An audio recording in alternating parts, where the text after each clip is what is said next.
It's week 1 of this brand new VGC Regulation MB Prismatic Draft League season, and the Halifax Masquerainmen are about to embark on a new adventure along with 19 other teams, 10 in our pool, 10 in the other pool, and who knows what's going to happen, could be anything. Here's the agenda for the weekly videos. We're going to check on the standings. We're going to check on any trades that happened around the league going into this week. I will show my own prep and my own match, and then I'll do commentary over the other matches in my pool and then in the other pool. It's going to be a lot, but it's nothing I wasn't doing last season. I'm just looking to do it all in one video each week this time. So with that, let's look at the standings. This is Pool A. Nope, this is Pool B. I did Pool B first because it's my own pool. So as you can see, the Halifax Masquerainmen are currently tied with everyone else in the pool, but we're going to try to do something about that one way or the other this week as we take on the Louisiana Hypercutters.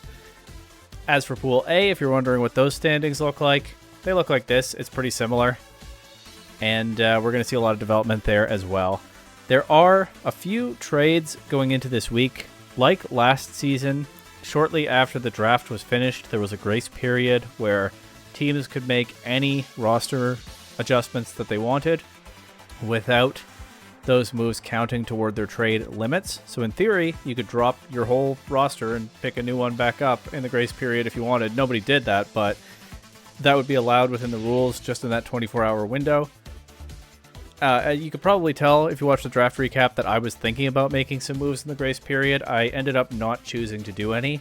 I do want to at least have a little bit of time to evaluate what I have before I make any changes to it, but a few teams did make some adjustments, some small marginal changes and some more drastic ones, so we'll go through them in the order they were submitted. Up first, the Great Barrier Garchomps dropped Scrafty and Orthworm and picked up Mega Scrafty and Alakazam. So obviously what most grabs my attention here is the straight swap of Scrafty for its own Mega form. And Mega Scrafty cost 2 more points than base Scrafty, so they do make up for those points by dropping Orthworm for Alakazam. I'm guessing there was more that went into the decision than just getting those points back so that they could Mega Evolve their Scrafty, but certainly that did enable that move. That means the Garchomps go up from 2 Megas to 3, which is pretty interesting. 3 Megas feels unwieldy to me. I thought about drafting that many anyway, just for the novelty, but I am not sure how you balance them all against each other. There still aren't a ton of items in this format. There are more than there were in Regulation MA, and some important items like the Life Orb are back, but it is still the case sometimes that you might as well just run multiple Mega Stones and see what happens, so I can understand it on that level, but yeah, I'm not sure what the game plans are. Scrafty definitely has not a ton of other items it could use, but it has some, right? It could benefit from like a Citrus Berry or a Roselli Berry or maybe a Kobo Berry sometime. And this team now has 2 fighting type Megas, and I believe this is the same coach who had Mega Lopunny and Mega Gallade last season in the VGC 2015 season that we did. So they're really loading up on fighting type Megas whenever possible, as now Mega Scrafty joins Mega Lucario. And I don't know what the plan is for that. I'm not super familiar with Mega Scrafty's game. I know some people have been having some success with it in Reg MB. I guess just Scrafty is like a solid pivot support Pokemon, and so making it more powerful can be of some value, especially in the draft format where you don't just get to freely use Incineroar. But I would think you probably would be more interested in doing damage quickly with Lucario or the Mega Electros game plans that I talked about in the draft recap, so I don't know what they're cooking here, but there's clearly something they like about Mega Scrafty. And Alakazam is also interesting here because it doubles down on the Psychic typing with Mr. Rhyme, but it is, of course, more committed to being a fast, frail special attacker. It could sort of complement Pokemon like Garchomp in that way, and then as a special attacker to go with a physical attacker, it helps them focus even harder on like the Tailwind offense modes that this team has available. And I guess the Psychic typing also complements Mega Lucario and Mega Scrafty being a Dark type to an extent. But I don't completely understand what they're cooking here. I see some very simple synergies, but I don't know how all of the pieces fit together. I did call out in the draft recap that Orthworm was able to open up some slower, grindier game plans for them, doing like a bulky setup thing or passing Shed Tail to an attacker. I do think that this team was not necessarily in the best position to take advantage of those kinds of options. It didn't have a ton of support for the things that Orthworm does, but Orthworm did make the team a little bit more sort of varied in how it could play. But I don't think it's a bad thing to go harder on offense with Alakazam instead. It does kind of play to this team's strengths, but I think a lot of what's going on here is the decision to commit to the Mega Stone on Scrafty, and I'm not sure what went into that, but maybe we'll find out. Up next, the Revolting Raichus. Apologies to their coach once again. They do have a logo, but I wasn't able to pull it from the dock. But they have dropped Trevenant and picked up Gourgeist. I took a quick look at the draft board, and I think this gives them access to every size of Gourgeist because they don't seem to be separated out. I'm not very... I've never in all these years since X and Y properly memorized the different Gourgeist sizes and what the differences are in their stats, but I think they do have the option to use any of them any given week. Probably, unless I'm mistaken. But yeah, they traded a Grass and Ghost type Trick Room setter for a different one of those. And otherwise, the team is largely the same as it was before. Okay, what do I see here? They trade Forest Curse for Trick or Treat, so instead of turning things into Grass types, they could turn them into Ghost types. I'm guessing that was not the main thing they were interested in here, although with Mega Tyranitar and Houndstone, they do have some ways to punish that unwanted Ghost typing on an opponent, but yeah, there's probably something else that Gourgeist brings to the table, but I really don't know what it is, so maybe we'll find out. Next, we have the biggest move of the grace period, the East Coast Espurr. We kind of talked about this one a bit in the recap because it had already been submitted by then. Dropping Whimsicott, Water Tauros, Beedrill, and Barbaracle for Klefki, Mimikyu, Noivern, and Toxapex. So, obviously, the two things that I'm conditioned to think about here are Klefki and Toxapex, doing a lot to shore up this team's Fairy matchup. The team has some very powerful options, especially focused on setting up Annihilate. That's the main mode probably that it wants to go with, but it was kind of Fairy weak coming out of the draft. And Mega Beedrill was of some help with that as an offensive answer to Fairy types, but Toxapex and Klefki are much bulkier answers that can hang around for longer, and so can give Annihilate that much more cover in dealing with Fairies, right? Like Beedrill threatens Fairies, but it's fairly easy to knock out itself, so opponents can play around it and get their Fairies into position. A lot harder for them to do that with Klefki and Toxapex. They also reshuffle their point values a little bit here, like Noivern cost more than Mega Beedrill, Toxapex cost more than Barbaracle. That one definitely makes sense because I don't really know what Barbaracle does here if it can't Mega Evolve. But in order to make the point values work, they drop Whimsicott for Klefki. There's definitely a trade-off there for the Espurr because Whimsicott is one of the best supports you could want for Annihilate, given that it can click Beat Up into a partner Annihilate and get those Rage Fist stacks along with its Prankster support kit. And Tailwind with Pokemon like Tyranitar and Mamoswine could also have been pretty valuable to this team. Of course, Tyranitar able to spam a powerful stab Rock Slide and get flinches. Not the fastest Pokemon in the game without that Tailwind support. Mamoswine hitting very hard, but not especially fast either. So there definitely are trade-offs to dropping Whimsicott, but Klefki is itself still a pretty solid support for Annihilate, right? Notably, it sets screens. It can give some speed control if it still gets Thunder Wave, which I think it probably does, but I found out as I was building my own team this week that Grimmsnarl doesn't get Thunder Wave anymore, so who knows. And Klefki can also mess with weather, so it can do not all of the same things that Whimsicott does, but it's still a very solid support for a bulky game plan. And that doesn't have to mean Annihilate, it can also be stuff like Minimize Sandaconda, or now a game plan focusing somewhat heavily on the Toxapex, poisoning things and dealing damage over time. Damage over time is also pretty valuable to a tanky game plan anyway. We saw in Scarlet and Violet formats, Dondozo teams would sometimes use Glamora to poison opponents so that Dondozo could sit on the field for a long time and outlast them. Toxapex can do the same kind of thing for the Annihilate game plans for this team. So those two Pokemon add a lot of value here. When I look at what else they have, Noivern is a Tailwind setter, so they don't get rid of Tailwind without Whimsicott. I would say Noivern is definitely a worse Tailwind setter than Whimsicott because, one, it doesn't have Prankster, and two, it does fewer things other than Tailwind. It's not an especially strong attacker, and it doesn't have an amazing support move pool. but it's still a reasonable Tailwind setter. It is one of the faster ones available. It's a ground immunity, so you can put it next to Mamoswine and Click Earthquake. It could probably pair reasonably well with Tyranitar as well, and certainly with Sandaconda. It's definitely more of a budget pick than Whimsicott was, but the budget math makes sense here to enable the Mimic or the Klefki and Toxapex stuff, so I don't have any issue with that for sure. And then Mimikyu is interesting. First of all, it's just a good Pokemon, but also, what does it give them? Well, Mimikyu and Klefki can both set Trick Room in this game, which could be situationally valuable to Annihilate. This is not a team that wants to commit to hard Trick Room very often, I would think, but Annihilate is sometimes not going to be the fastest Pokemon on the field. And the fact that they have the two main kinds of speed control in Tailwind and Trick Room could create some openings for Annihilate, especially if it gets its Rage Fist stacks to sweep through teams. And they have some other mid-speed attackers, as I called out before, like Tyranitar and Mamoswine, that could also situationally benefit from Trick Room as well as Tailwind.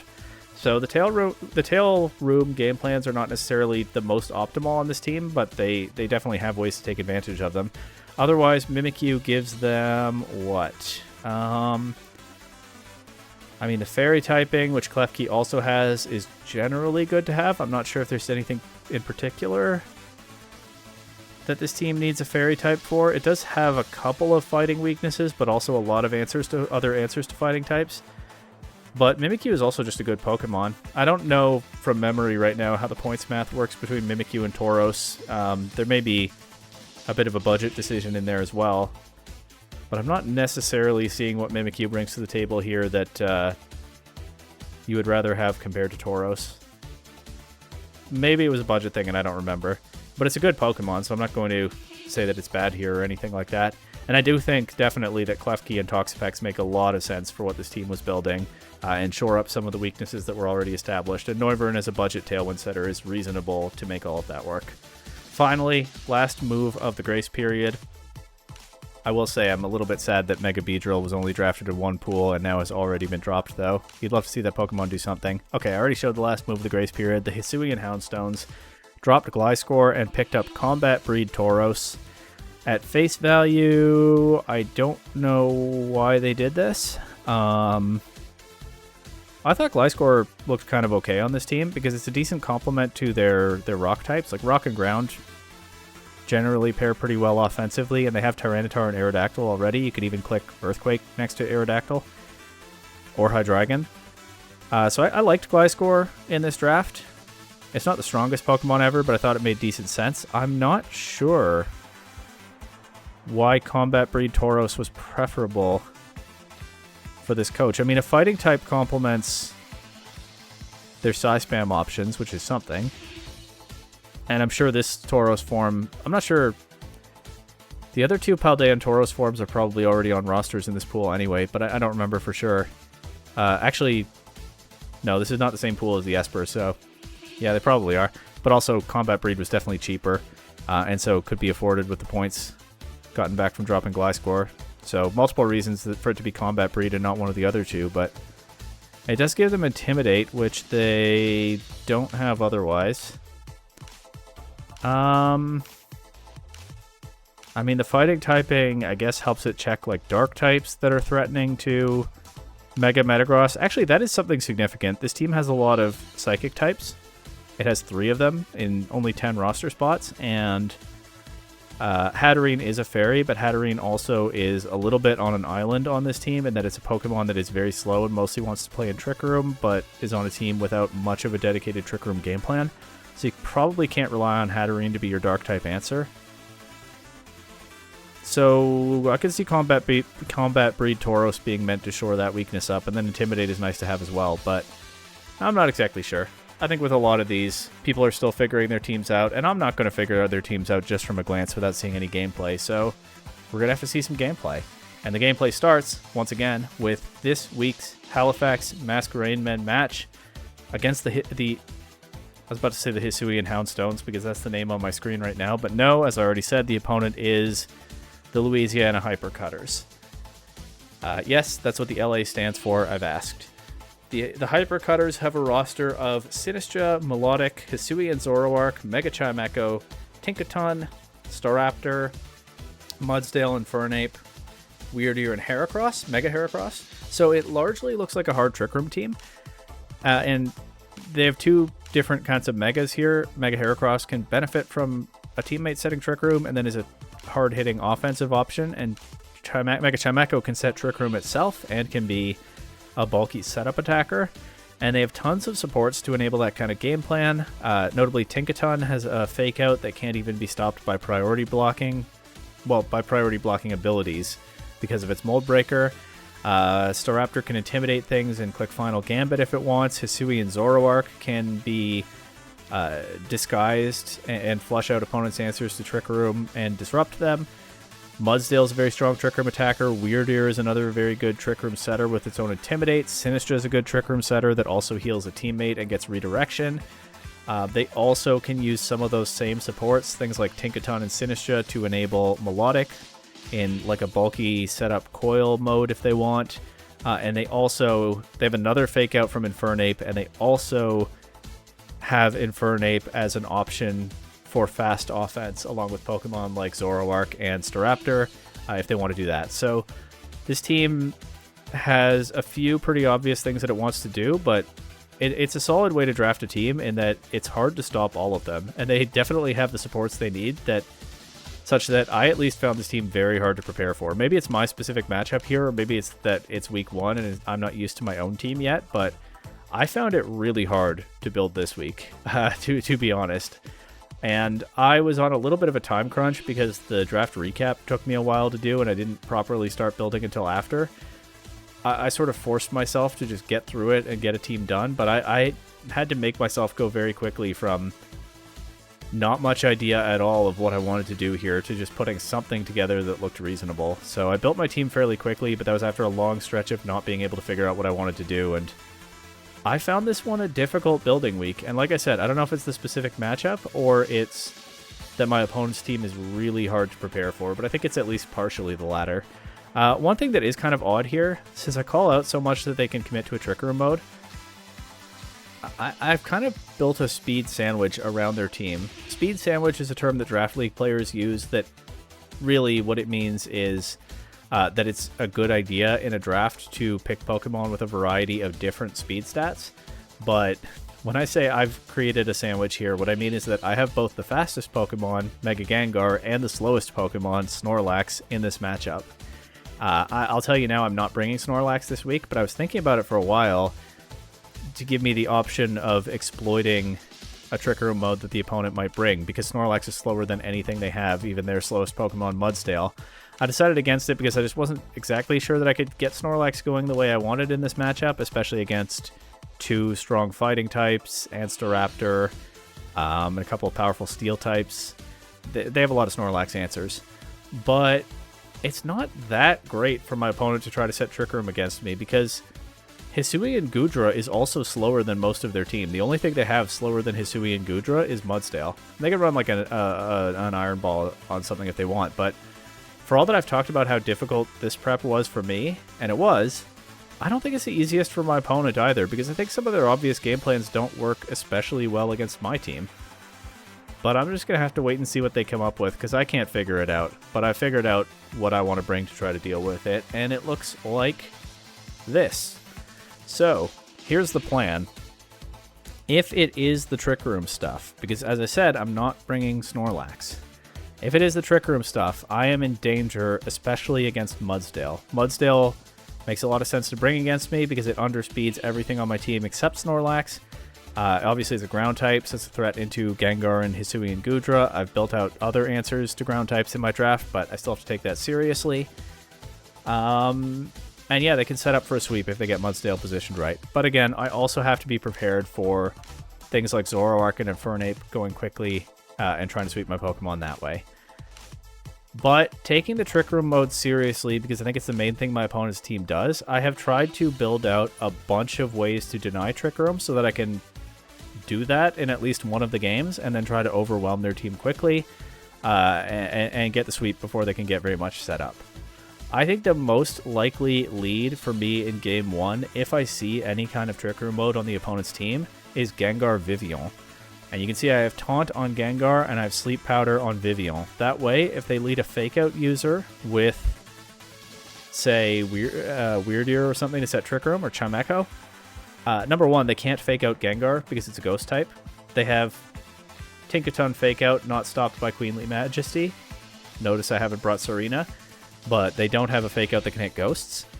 So I can always try to taunt their fake out user, but also they could fool me with Zoroark in a lead position. That's why I want my other Pokemon also able to disrupt the setup if it's not flinched. So I have Sleep Powder Vivillon with Compound Eyes to try to put the Trick Room setter to sleep or something like that. I want two things that can stop Chimecho from clicking Trick Room turn 1 is my point here. Obviously, it's not foolproof. They could fake out Vivillon and then I could guess wrong on a Zoroark or something like that. But that's already making some pretty specific assumptions about what my opponent is leading with, and there are probably ways to exploit even that lead. So, taunt the Chimecho or put it to sleep. Mega Gengar also traps everything except ghost types once it's Mega Evolved, so they can't easily switch a sleeping Pokemon out. They can switch out Sinistra if that's their Trick Room setter, but that also pretty specifically limits their options. And then Gengar wants to outspeed everything and take KOs quickly, is the gist with that idea. Shadow Ball and Sludge Bomb covers their whole team except Hisui and Zoroark, which is immune to Shadow Ball and resists Sludge Bomb, but they're just going to have to be some trade-offs in my coverage because I definitely want Protect on my powerful but not very bulky Mega, and I definitely want Taunt for the reason I already spelled out. Vivillon can give Gengar some cover with Rage Powder. I'm not running Friend Guard because I want the Compound Eyes on Sleep Powder, but redirecting attacks away can still help Gengar stick around longer. I have the Focus Sash to give Vivillon a little bit of survivability, and I have, since I only had room for one attack, and my opponent has a lot of bug resists, and I'm running Compound Eyes anyway, I figured Hurricane was just strictly more valuable than Bug Buzz.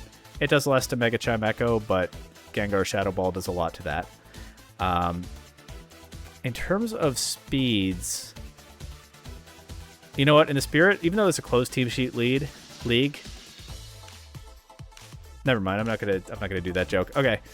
In terms of speeds, Gengar is faster than Zoroark. I can do that and still run Modest. Vivillon is faster than something. What is Vivillon faster than? Oh, it's faster than max speed Heracross in case they try to do like a fast Heracross kind of thing. And it can still run Modest with that speed investment. A lot of the other stuff that Vivillon outspeeds, I think, is unlikely to be invested in speed, so I don't think it's all that important. But I'm running a lot of speed on Vivillon anyway, because that's what it takes for Jolly Heracross. Then I have not only those two disruptions into the Trick Room, but I also have two Fake Out users, so if I'm not fooled by Zoroark, I can Fake Out a Trick Room setter other than Sinistra and buy myself some time to reposition. I like Grimmsnarl here because it also, with screens, gives me more opportunities to stall out Trick Room if that does go up. I have Protect on everything except Grimmsnarl to buy myself some turns because I just didn't have room for that on Grimmsnarl's set. But I have a lot of Protects, is my point, to help me get through Trick Room if I'm stuck with something like Gengar in a Trick Room situation. But yeah, with screens, my Pokemon can also take some more hits. I'm running Lash Out on Grimmsnarl because it's only a tiny bit weaker than... what is the other dark attack that Grimmsnarl would be using? Like Darkest Lariat or something.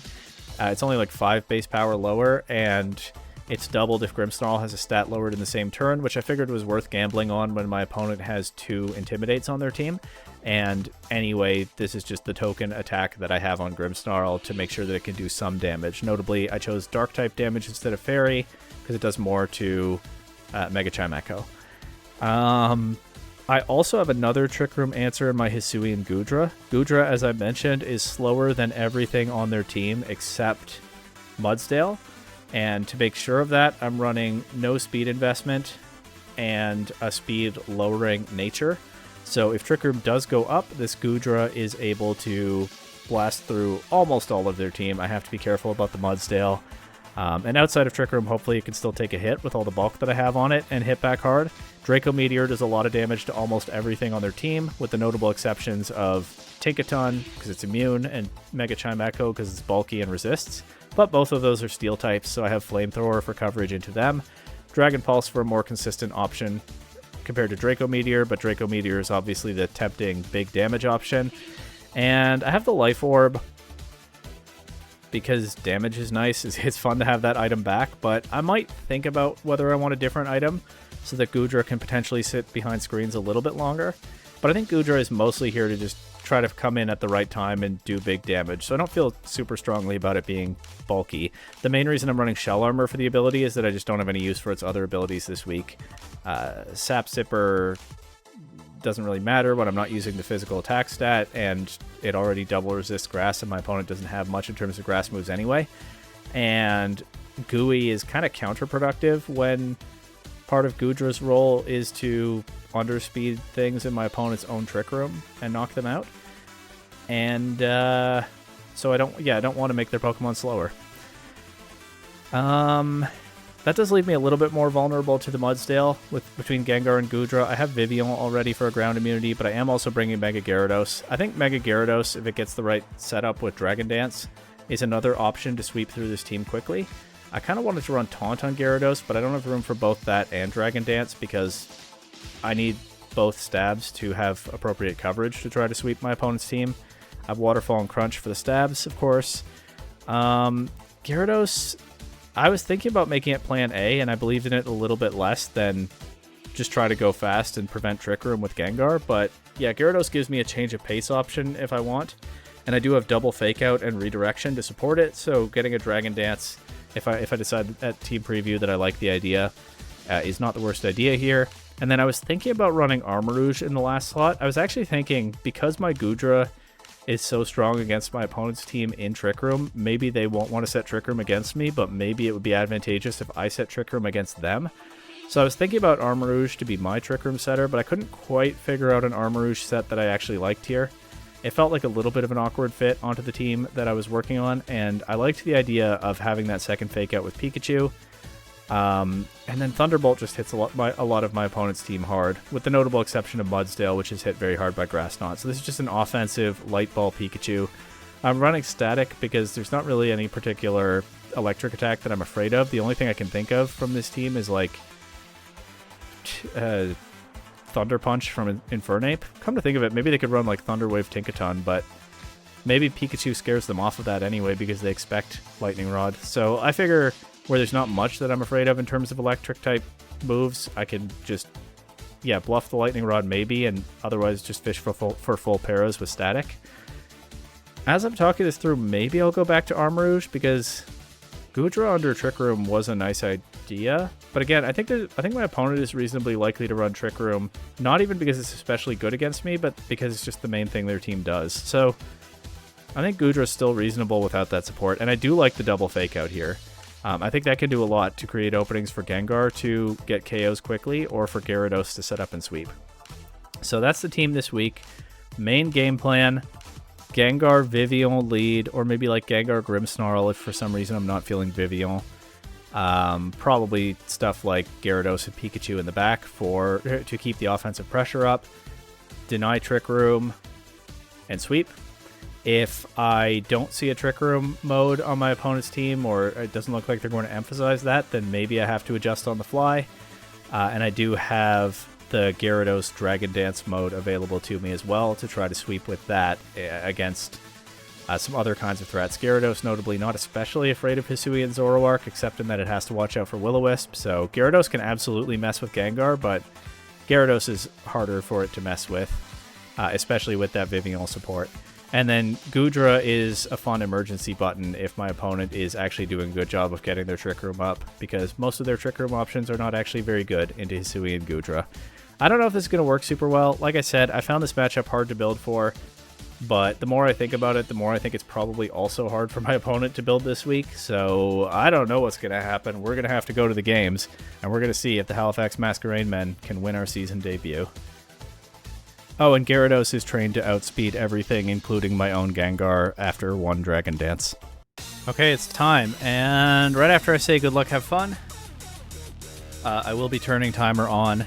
I don't usually do that in the PDL, but slightly awkward season opener. I haven't even mentioned this to my opponent yet. They are a little bit late to our match, and I have a Smogon Classic match coming up very, very soon, but I think we probably have enough time to play this. Good thing I didn't bring any slow game plans this week. My microwave just beeped. I also had just given up waiting and heated up some food. It doesn't matter. Sinistcha, Melodic, Weird Ear. Mudsdale, Heracross, Infernape. So, okay, Heracross is the only Mega. It definitely looks like a Trick Room game plan. But I do also have to be alert to the Melodic. But I'm going to go with what I said. So, Gengar, Vivillon lead. And then I could do... I think I leave Grimmsnarl on the bench for game 1. But I could do any 2 of the other 3. I think I like Gyarados for some more insurance into Mudsdale. Pikachu is also good into Mudsdale, specifically if I deny Trick Room. And of course, the problem with Gyarados is I have Intimidate, so I could end up boosting their Melodic. Goodra resists Melodic's attacks. Pikachu is more of an offensive threat to it. Let's try Gyarados Goodra. Let's just bring my stronger Pokemon to game 1. And leave Pikachu behind for this one. Alright. So it's Gengar Vivillon against Melodic and Weird Deer. Oh, it's this stuff. I forgot about this stuff when I was doing the draft recap. What do these do? Gravity Hypnosis. Right. Okay. Well, okay, that can also... They don't have Fake Out on the board. In fact, they only brought one Fake Out user in Infernape. And it's not on the field right now. So that is also stopped by Taunt. It could be... No, it's not Sapsipper Weird Deer. I've already seen Frisk. Let's Taunt Melodic and Sleep Powder Weird Deer. I think stopping the Hypnosis is a little bit more valuable than stopping the Gravity. If that's what they're going for, it could still be a Trick Room setup, but what I described is what this lead generally wants to do.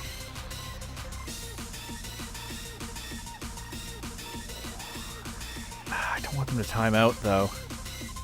Okay, I'll stop timer for now, but I will turn it back on if we're cutting it too close.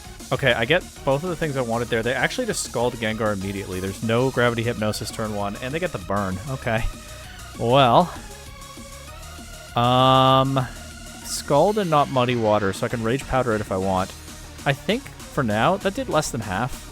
I think I'm willing to trade some Gengar HP to stop this Weird Ear from messing with me if it wants to stay in, so I'll just double into it with Sludge Bomb and Hurricane.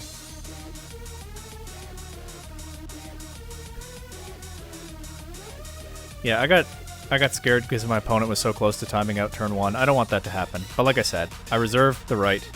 I don't think the PDL really has much of a timer rule. I just generally don't turn it on if I have time, but I'm going to reserve the right to turn it back on because I have limited time. But hey, we're moving reasonably quickly here. The Weird Ear is already gone. I did trade most of my Gengar for that, but of course the goal is to overwhelm with Gyarados and Goodra in the back. Actually, Pikachu would be nice to have instead of Goodra because it looks like denying their Trick Room probably has worked here. But anyway, Mudsdale is super vulnerable to my Pokemon on the back, so I think I'm better off just targeting Melodic here. It can't even protect because it's taunted. They could switch. I don't know what their last mon is. Yeah, I don't feel like I need to protect my Gengar here in either sense of the word, either by clicking the move Protect or by switching it out. Gyarados could come in pretty safely, but like maybe they could get a Scald Burn on it, so it's not that safe. Oh, they can't. They also can't switch because they're trapped, so never mind that. Now I have to remember Shadow Tag every match, or many matches, because I'm the one who has it. Okay, poisoning their Melodic is lucky. I do lose Gengar, but that's a lot of damage on Melodic. They Rock Slide my Vivillon with the Horse. Of course, I survived thanks to the Focus Sash. Mudsdale is the one thing on their team that's probably slower than my Goodra. I think I'm good with going Goodra here. And just dropping a Draco immediately on that Mudsdale. Quick Hurricane into Melodic again. Just try to get rid of that. I don't even have to do that. Melodic is really not... it's not that scary at this point, but it could have Recover. So yeah, I will click Hurricane just to be sure.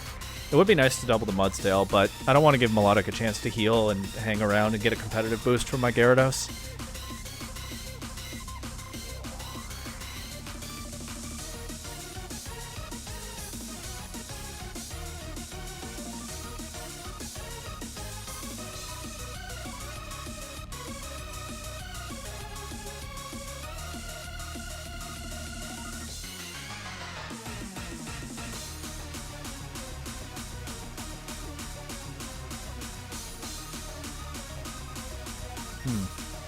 I wonder what they're thinking about here. It looks like a terrible position for my opponent. So this could be cooking up a plan that's going to turn that around on me, or it could be just scrambling to find anything and having trouble doing that. Obviously, I know which one I hope it is.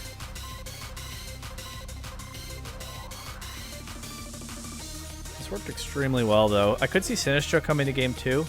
That's their other Trick Room setter. But I think, assuming I close out game 1, I think I do bring Pikachu to game 2 and just try to overwhelm them again.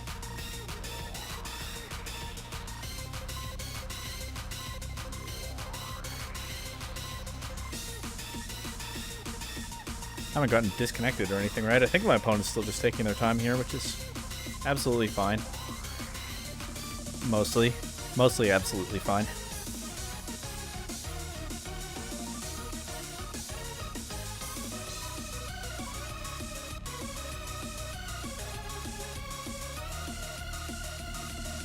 Yeah, engineering my Goodra to be slower than almost everything on their team. The one thing that's awkward about that is when I actually do successfully deny their Trick Room, which is what I wanted to do. But Goodra in my head was really more of an emergency measure for if I failed to do that. But still being faster than Mudsdale is nice. But yeah, I think Pikachu in game 2 will make sense if the rest of this game plays out the way I expect. Okay, 80% to Mudsdale with a Draco Meteor. Is it gonna Rock Slide again? No, it's high horsepower to knock out Goodra, but I think Goodra's pretty much done its job at this point. Gyarados is my last Pokemon. I can't Mega Evolve it because I've already Mega Evolved Gengar, but this Intimidate into Heracross is excellent. And it's Mega Heracross. They can Mega, it's the only Mega they brought to this game, but also I know that it's holding its Mega Stone because that is required, so if I land this 91% Hurricane into it, even if I don't, Gyarados probably wins anyway, but yeah, that would clean things up very nicely. My opponent could also be taking their time to think about game 2. Again, this is not 100% over yet. It's probably about 91% over. I think I win if I hit this Hurricane, guaranteed. Actually, I think I probably win even if I miss the Hurricane, so it's more than 91% over, but it's not 100. The Gyarados could have, like, Rock Slide or something. Both Pokemon that I have on the field are weak to it. They could get a crit. But I don't think there's much for my opponent to think about at this point in game 1, so maybe they're thinking about game 2.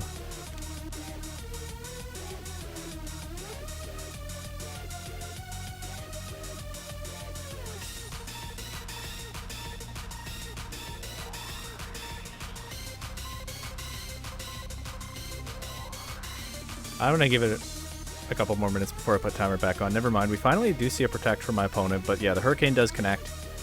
I've hit all of them in this game. I mean, I guess I'll go for one more because there's no reason not to.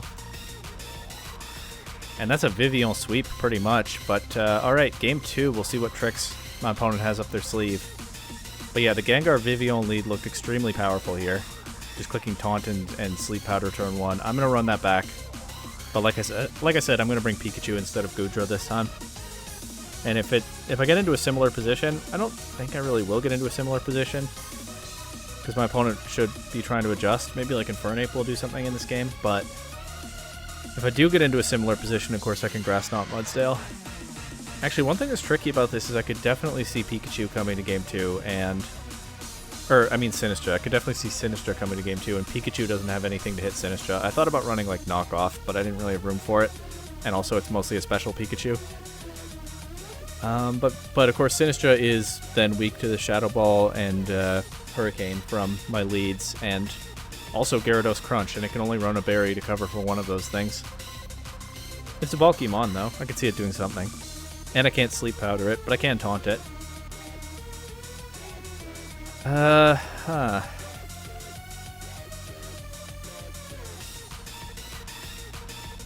What else? I don't know if there are any other surprises to keep an eye out for in this matchup. I mean, I've called out both of the Pokemon that didn't come to game 1. I think if my opponent is making any adjustments, it probably involves at least one of those. I don't know what Infernape is here to do. Fake Out is the most obvious thing, but again, they can't Fake Out Gengar. It is Infernape lead with Weirdeer. Okay. Alright, I think I'm going to go ahead and Taunt Weirdeer. They could double into Gengar, but I think I can still beat them with my Pokemon on the back end if that happens. I actually think I might... How fast is Infernape? I was going to say, I think I might want to not Mega Evolve Gengar so that I reserve the right to Mega Evolve Gyarados later, but I don't want to get outsped by Infernape if they do just decide to attack Gengar with both Pokemon, so I'll Mega Evolve anyway. Taunt Weirdeer. Protect Vivillon. Gyarados, even if Gengar gets blown up here, Gyarados can probably put in a lot of work without Mega Evolving, so I think that's okay. Now they go for Fake Out into Vivillon. They let me taunt their Deer. They're probably just clicking Psychic Move into Gengar, though. Mental Herb, okay. They did just click Psychic into Gengar. Psychic Move into Gengar. And they knocked it out with a Psy Shield Bash, and their boosted defense, and they're not taunted. If it's physical Weirdier, then the defense boost is awkward, but I like getting an Intimidate into it. I can Sleep Powder it now. And honestly, is it going to be Thunder Punch Infernape is the question.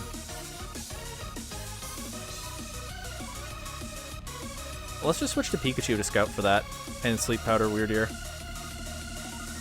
I don't have Lightning Rod, is a thing that I just remembered, but I mean, Pikachu would still resist the Thunder Punch. And maybe I'd get a Static Para.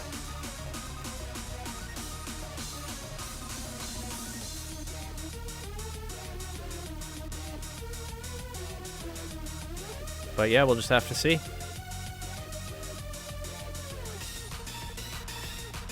Nope, Fire Punch into Vivillon. Okay. Of course, the Focus Sash means we survive. Life Orb confirmed on the 8th.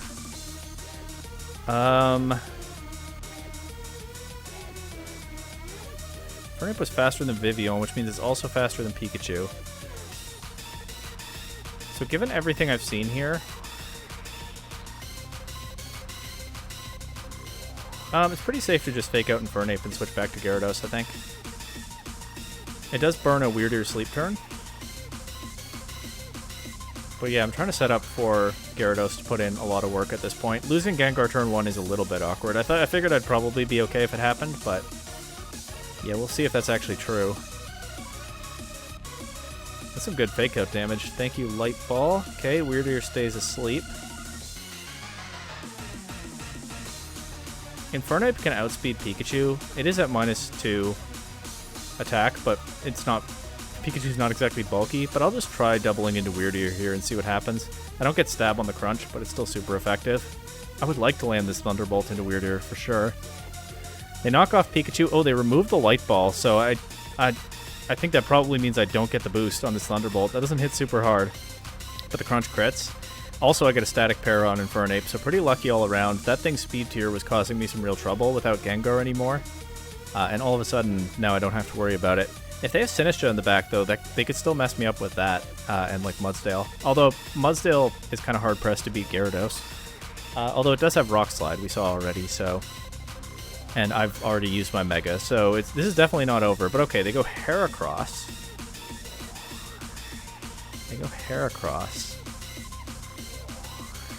I think I'd like to just Thunderbolt Heracross even without the Light Ball.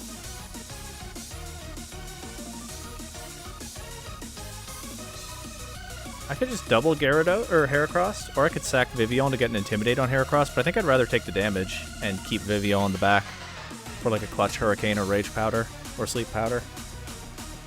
I don't think I need to sack Vivillon.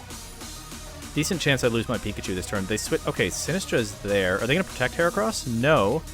They switch Sinistcha in, but they let Heracross take a bunch of damage. But Sinistcha, if it wants to... Oh, that is really unlucky for my opponent. Sinistcha, if it wants to click Trick Room, is pretty free to do that, or they could just Rage Powder. Yeah, I could still lose to Sinistcha. Pikachu is really badly positioned now, especially without the Light Ball. I'll just double Sinistcha, though. Okay, they protect Heracross this turn. They might be going for the Trick Room. I get a Para. Am I going to get a full Para? Am I just going to absolutely hacks my way through this? I get the Defense Drop and a Thunderbolt Para. Okay, but no, they do get to set their Trick Room. I'll just protect both Pokemon this turn.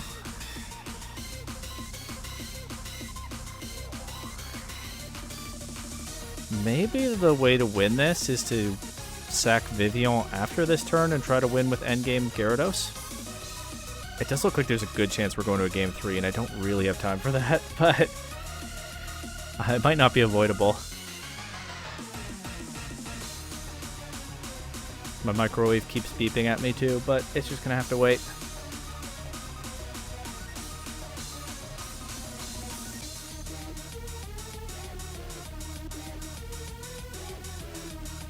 So they found a better way to get their Trick Room up. That makes me think if we go to Game 3, I probably want to bring Goodra again, especially since Pikachu was actually pretty bad in Game 2.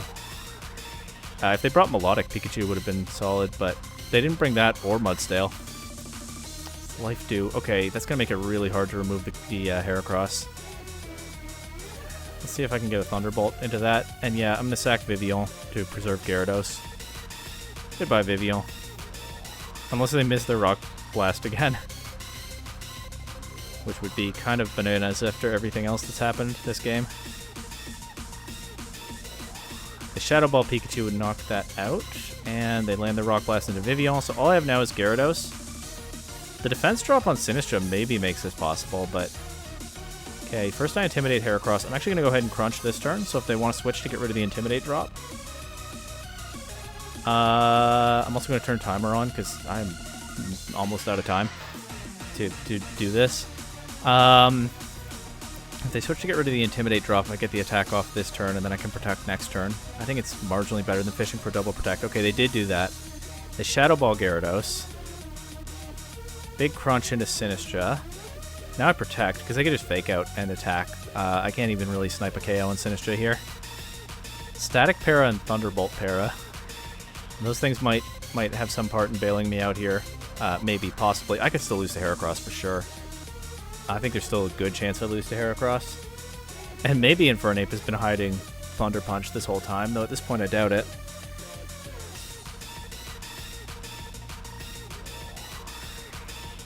Okay, yeah, we avoid the Fake Out, and it's just a Life Dew, but I think Sinistra's in range of another Crunch anyway. We're going to go for that. Can't have them getting another Trick Room up. I think I'd pretty clearly just lose if that happens.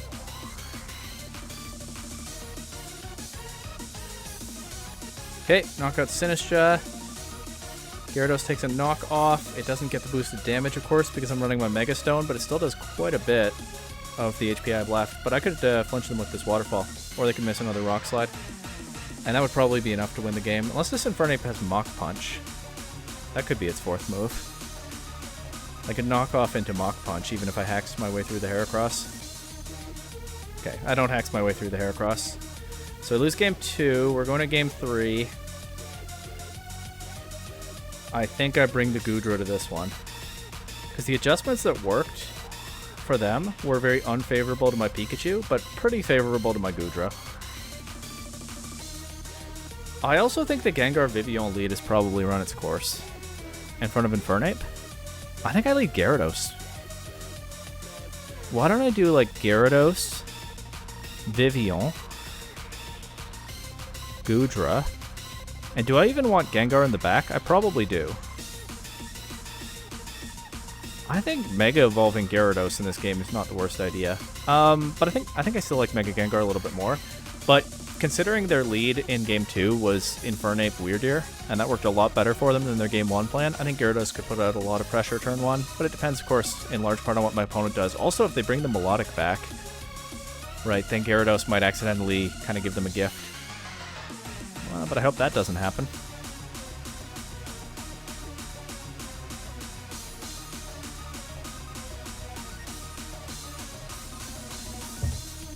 Anyway, I also hope my opponent doesn't time out, but at this point, it is what it is if it happens, but no issue there so far. Okay, it is Infernape Weirdeer lead again. So yeah, I Intimidate these. I'm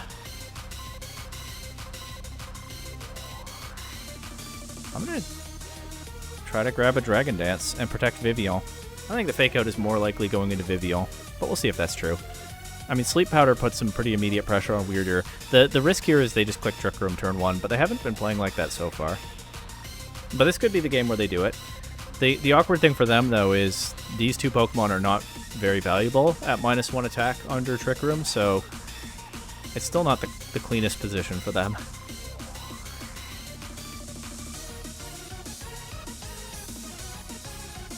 I haven't been saving my replays. Good thing they're still open. Okay, the Fake Out does go into Vivian.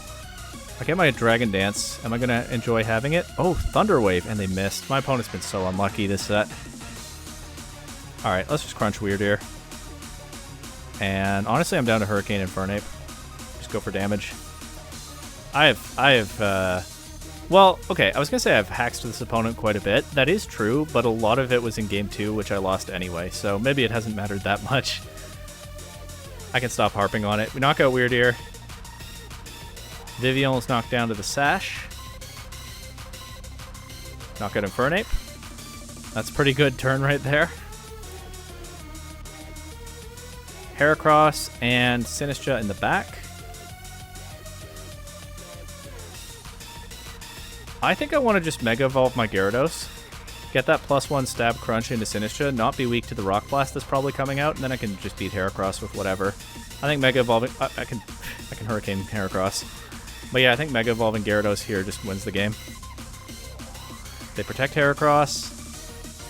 Yeah, Sinistcha's one-shot. And Heracross is never taking a Hurricane. Probably not taking a Waterfall very well. And then I have Gengar and Goodra in the back, so... There we go. We found the right answers here in the end. And I will, if you were wondering, finish this game before the scheduled time of my Smogon Classic match. GG's to the Louisiana Hypercutters. Fun season opener. Kind of a weird back and forth set, but it was kind of a weird matchup for both of us, as I talked about extensively in the team building section. But hey, I'm always happy to start the season on a win. We're going to try to get 8 more of those over the next 8 weeks. And my team definitely still has a lot of tricks up its sleeve that I haven't gotten to explore yet, but has felt very flexible and powerful so far, so I'm feeling good about that. Of course, we're not done for this week's video, though, because now it is time to... And now it's time to watch the rest of the matches from Week 1. Maybe I just said that. I don't know, too long between recording sessions. We're doing it the same way as last season, so first, all of the other matches from my own pool in chronological order, and then everything from the other pool in chronological order. And we're starting with the Ryan Green Blue Porygon 2s taking on the Revolting Raichus. People have asked, are the Raichus in rebellion or are they disgusting? I think it's been kept ambiguous. And we're in that fun early part of the season where I don't super well remember what each of the 20 individual coaches has on their team. I mean, mostly I remember my own team, but the others are a little tougher. But I do remember that the Revolting Raichus have that heavily indexed sand team, so a lot of their draft is structured around that Tyranitar. I think it's Mega Tyranitar. I could be misremembering. And we see a Sand Rush user this week in Houndstone, but then we also see powerful offensive threats like Garchomp, Primarina, Heat Rotom. Not going to try to read too much into all this, but definitely a well-rounded mix of Pokemon, some of which will take strong advantage of that Sandstorm. And I'm interested in seeing what the Houndstone does, because again, it can go offensive with Sand Rush in Last Respects, but it also has some support options available to it. The last Pokemon they brought here is Toxicroak, which gets Fake Out and some other support options. I don't remember. I think the coach left a comment on my draft recap, but yeah, we'll see. Well, I mean, Toxicroak at least is an offensive threat to some of the things that the Porygon 2s have brought. Obviously, Kangaskhan and Hisuian Arcanine are weak to fighting, Sylveon to poison. I think Toxicroak gets Sucker Punch, so that covers a couple other things. But overall, yeah, just see a strong offensive mix of Pokemon for the Raichus with some opportunity for there to be some surprises hidden in here, but a lot of different ways they can approach it. On the Porygon 2 side, we've got Kangaskhan and Blastoise. Do I remember what the Megas are on this team? I don't think it's Mega Kangaskhan. I don't think anyone has that, so I'm going to say it probably is Mega Blastoise. So they brought 2 offensive Water-type threats in that case with Blastoise and Basculegion, so that can put pressure on the other side's Sand Core, as well as stuff like Rotom. We could be seeing Last Respects come out from both sides here, one of the most broken moves in the game right now, and not very widely distributed, but both drafts have Pokemon that get it. Hisuian Arcanine is here. It can intimidate all the physical attackers on the other side, and I do remember that the Raichus have Corviknight, and they haven't brought it. Corviknight would be kind of afraid of Hisuian Arcanine anyway, but this means there's no Mirror Armor for the Arcanine to worry about. And then otherwise, Pokemon like Sylveon and Espathra are strong. I mean, Espathra potentially has a lot of tricks up its sleeve, but we'll just have to jump in and see what it can do. Let me quickly actually plug in my mouse so I can do this properly. Okay, let's jump into our first other people's match of the season. So Kangaskhan and Espathra leading for the Porygon 2s against Rotom and Primarina. The Fake Out from Kangaskhan goes straight into Rotom. It's always funny to see how much damage Kangaskhan Fake Out does. It's kind of nuts. This is, of course, just regular Kangaskhan. I don't think it can Mega Evolve, but either way, it didn't here. Rotom will flinch as Espathra sets up a Calm Mind, and Primarina throws off a Hyper Voice, which crits the Kangaskhan, doesn't knock anything out, does reveal the Life Orb on Primarina. So, Espathra is probably going to get a Speed Boost. Might as well watch that. Yep. So this is one of the things that Espathra can do that are kind of tricky. I mean, it could set up to be an offensive threat itself. It might have some trouble dealing with Tyranitar, and also maybe Houndstone. Well, with Speed Boost, it could probably handle Houndstone and Sandstorm, but certainly Tyranitar could be an issue. But I could easily see this being Baton Pass Espathra, passing these boosts to Sylveon, so that Sylveon can just try to rip through the opposing team, which notably only has brought one Fairy Resist in this Heat Rotom that's on the field right now and just took a bunch of damage from Fake Out. So that could be something that the Porygon 2s are setting up for. We see an Electro Web from Rotom next. Rotom notably moved first, even after Espathra got the Speed Boost. And we already saw that Rotom was the next Pokemon to try to move after the Fake Out turn 1, so I had a hunch already that it had a Choice Scarf, but that'll definitely confirm that. We see Lumina Crash from Espathra, does a bunch to Primarina, and gets that special defense drop, but then Espathra is taken out by a Primarina Moonblast. Never mind its own special defense boost. Life Orb Primarina just that strong, so if there is Baton Pass, we won't be seeing it this game. Sylveon is in the back, which makes me think I'm probably onto something with the Baton Pass thought. And Hisuian Arcanine is the other Pokemon for the Porygon 2s. They could still put out some offensive pressure here. Arcanine notably covering that one Fairy Resist Rotom. But Primarina's just going to protect. Rotom's going to get some speed control. Sylveon's pretty slow anyway, but Arcanine isn't, so that could be valuable to them. Arcanine will take out the Rotom with a Head Smash. I didn't check, actually. We didn't see Intimidate. And we didn't see Recoil, so it's Rock Head Arcanine. So it also won't take Recoil from a Flare Blitz. And also that means Mirror Armor wasn't an issue anyway if they're not running Intimidate. Maybe that's why they're not running Intimidate. Arcanine instead is an offensive threat to things like Rotom and Corviknight that otherwise give trouble to their Sylveon game plans. So that makes a lot more sense, actually, for what Arcanine is doing here this week, although Intimidate could be valuable in this matchup as well. They don't have it. Tyranitar is here. Sand is finally up. Tyranitar Mega Evolves. Head Smash takes out the Primarina. Arcanine's still faster after the speed drop. We see Rock Slide from Tyranitar. Arcanine survives at 1%. And Sylveon throws off a Draining Kiss.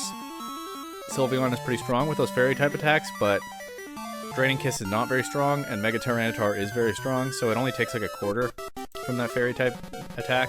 I think it's probably going to be not enough for the Porygon 2s to get through this, especially as Houndstone is revealed to be the last Pokemon for the Raichus. Last Respects takes out the 1% Arcanine. No need for the power boosts on that. Sylveon takes a bunch of damage from Rock Slide. It does get eat a berry, so it can take another Rock Slide now, thanks to that Citrus Berry. Goes for Hyper Voice this time. That does a good bit more damage to Tyranitar, but I mean, Tyranitar is probably in range of the next one, but it'll get another chance to attack first. And also, Houndstone is here to move before anything else and click that Last Respect, which is exactly what happens, and it knocks out the Sylveon. So the Raichus pretty convincingly take game 1, as the Porygon 2s just weren't able to get their game plan going, I think, in the face of all that offensive pressure. I'm curious as to whether we'll see Basculegion show up for the Porygon 2s in game 2, and maybe we get Last Respects on both sides, as I said, and maybe the quickest draw and Last Respects wins the set, but let's see. We get Kangaskhan and Espathra again, so same lead from the Porygon 2s against Rotom and Tyranitar. Tyranitar, the only Pokemon that was not a lead in game 1. Sand goes up immediately this time. Tyranitar will Mega Evolve. Take 8% from Fake Out. I mean, that's Mega Tyranitar. That Fake Out damage is still pretty impressive, I think. Rotom throws off a Will-O-Wisp into Kangaskhan, burning it, so it won't do impressive damage after this, but Espathra still just going for the Calm Mind setup. I guess the Fake Out into Tyranitar bought it a turn to do that, but... And the Rotom has Choice Locked itself into Will-O-Wisp now, so if Espathra wants to Baton Pass next turn, there's not much to stop it from doing that. I could definitely see Sylveon getting in that way with boosts, but let's see. Rotom switching out to Houndstone. We see a Protect on the Espathra, going for another speed boost, I guess. Kangaskhan shows that it's running the Last Resort set, so it's a pretty common Kangaskhan set, I think. It only has 2 moves, Fake Out and Last Resort. Last Resort, very powerful normal type attack that can only be used if you've already used all of your other moves, which is why you run it with only Fake Out turn 1, and then Last Resort. And with the Scrappy ability, Kangaskhan is able to do normal type damage to the ghost type Houndstone. Houndstone took almost half from that last resort. A lot of lasts in this very first set. I got lost in the poetry there. First and last, Houndstone took almost 50%, so without the burn that would have done a ton, but it was not without the burn.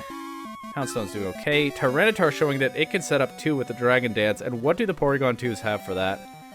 I'm not sure Sylveon is even a convincing answer to this Tyranitar at this point. It is going to receive a Baton Pass as Rotom comes back in. Tyranitar goes up to +2 attack and +2 speed. Last Resort not doing a whole lot to the Rotom either, thanks to the burn on Kangaskhan. But Sylveon dodges the Rock Slide. Kangaskhan is knocked out. Sylveon will lose a speed boost to the Electro Web, but it's slower than both of these Pokemon already anyway, thanks to the Dragon Dance and the Choice Scarf. But after dodging the Rock Slide, it does get to throw off a +1 Hyper Voice.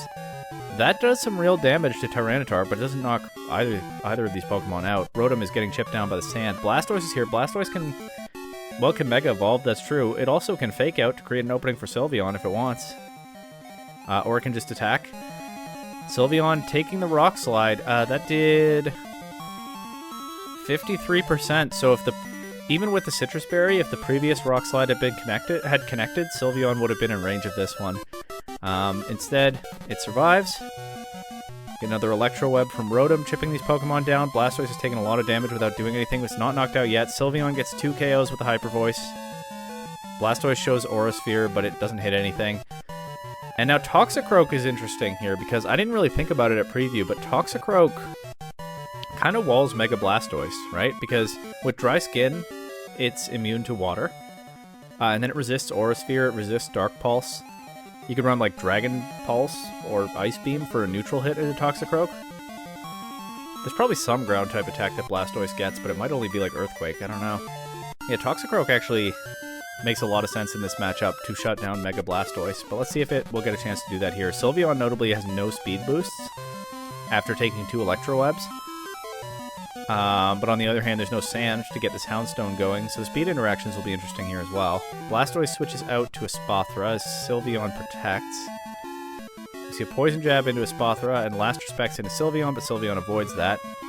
Then Toxicroak shows Knockoff into Espathra. We see a Colbur Berry on the Espathra, so Espathra takes the hit thanks to that Dark-type resisting berry, and knocks out Toxicroak with Lumina Crash.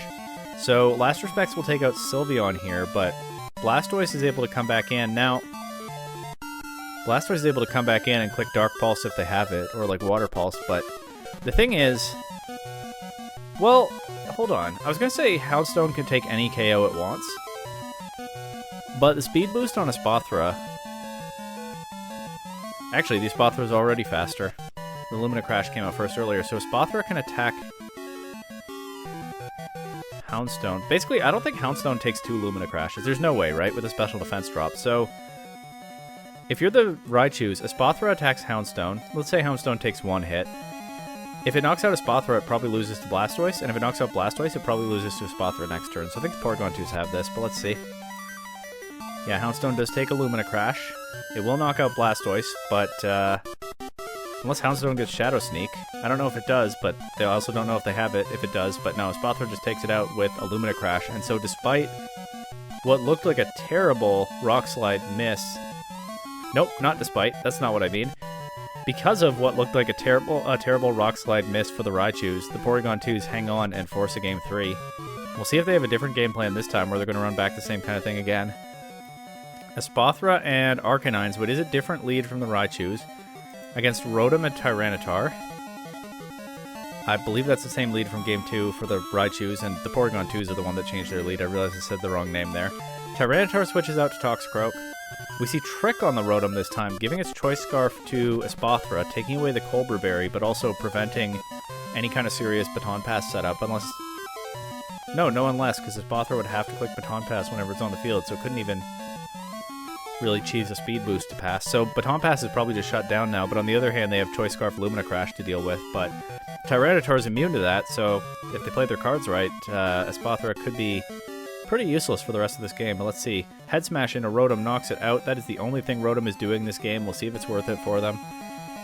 As Espurr goes for Combine, but Espurr is now locked into Combine, so that's not very useful. It switches out, especially for the Tyranitar. Switches out to Blastoise. The Raichus are very safe to fake out the Arcanine slot because that's the only one that's threatening them at all this turn. Tyranitar will just go straight for a Dragon Dance without Mega Evolving, which is interesting. I wonder whether they're trying to save the Mega so they can set Sand back up later, but I guess we'll see what they do after this. We see Blastoise Mega Evolve. Tyranitar still doesn't. We see a Head Smash into Tyranitar before Rock Slide crits Blastoise and knocks out Arcanine. Close combat into Blastoise, but Blastoise holds on at 2%, but it flinches. The Raichus had a rough Rock Slide miss in Game 2, but die by the Rock Slide, live by the Rock Slide, I guess. Blastoise flinches and feints to Sand damage. +1 Tyranitar is still here next to Toxicroak. We do finally see the Basculegion for the Porygon 2s.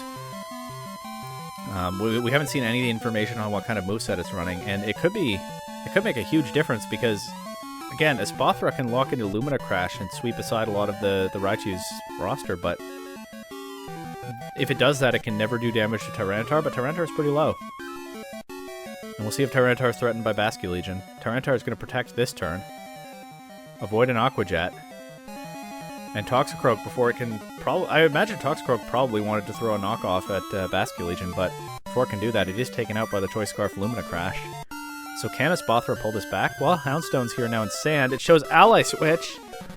It's not just an offensive Houndstone. It does have some support to provide as it does Ally Switch. Changing positions with the Tyranitar, so the Aqua Jet goes into Houndstone. It crits. It does more than half. That's kind of nuts, but... also, yeah, okay, and Tyranitar takes nothing from a Lumina Crash into the Houndstone slot. And if Basculegion is holding a Focus Sash, that was broken by Sand damage last turn. It's taken out. It was holding. Excuse me. I guess I got too excited there. It was holding a Focus Sash.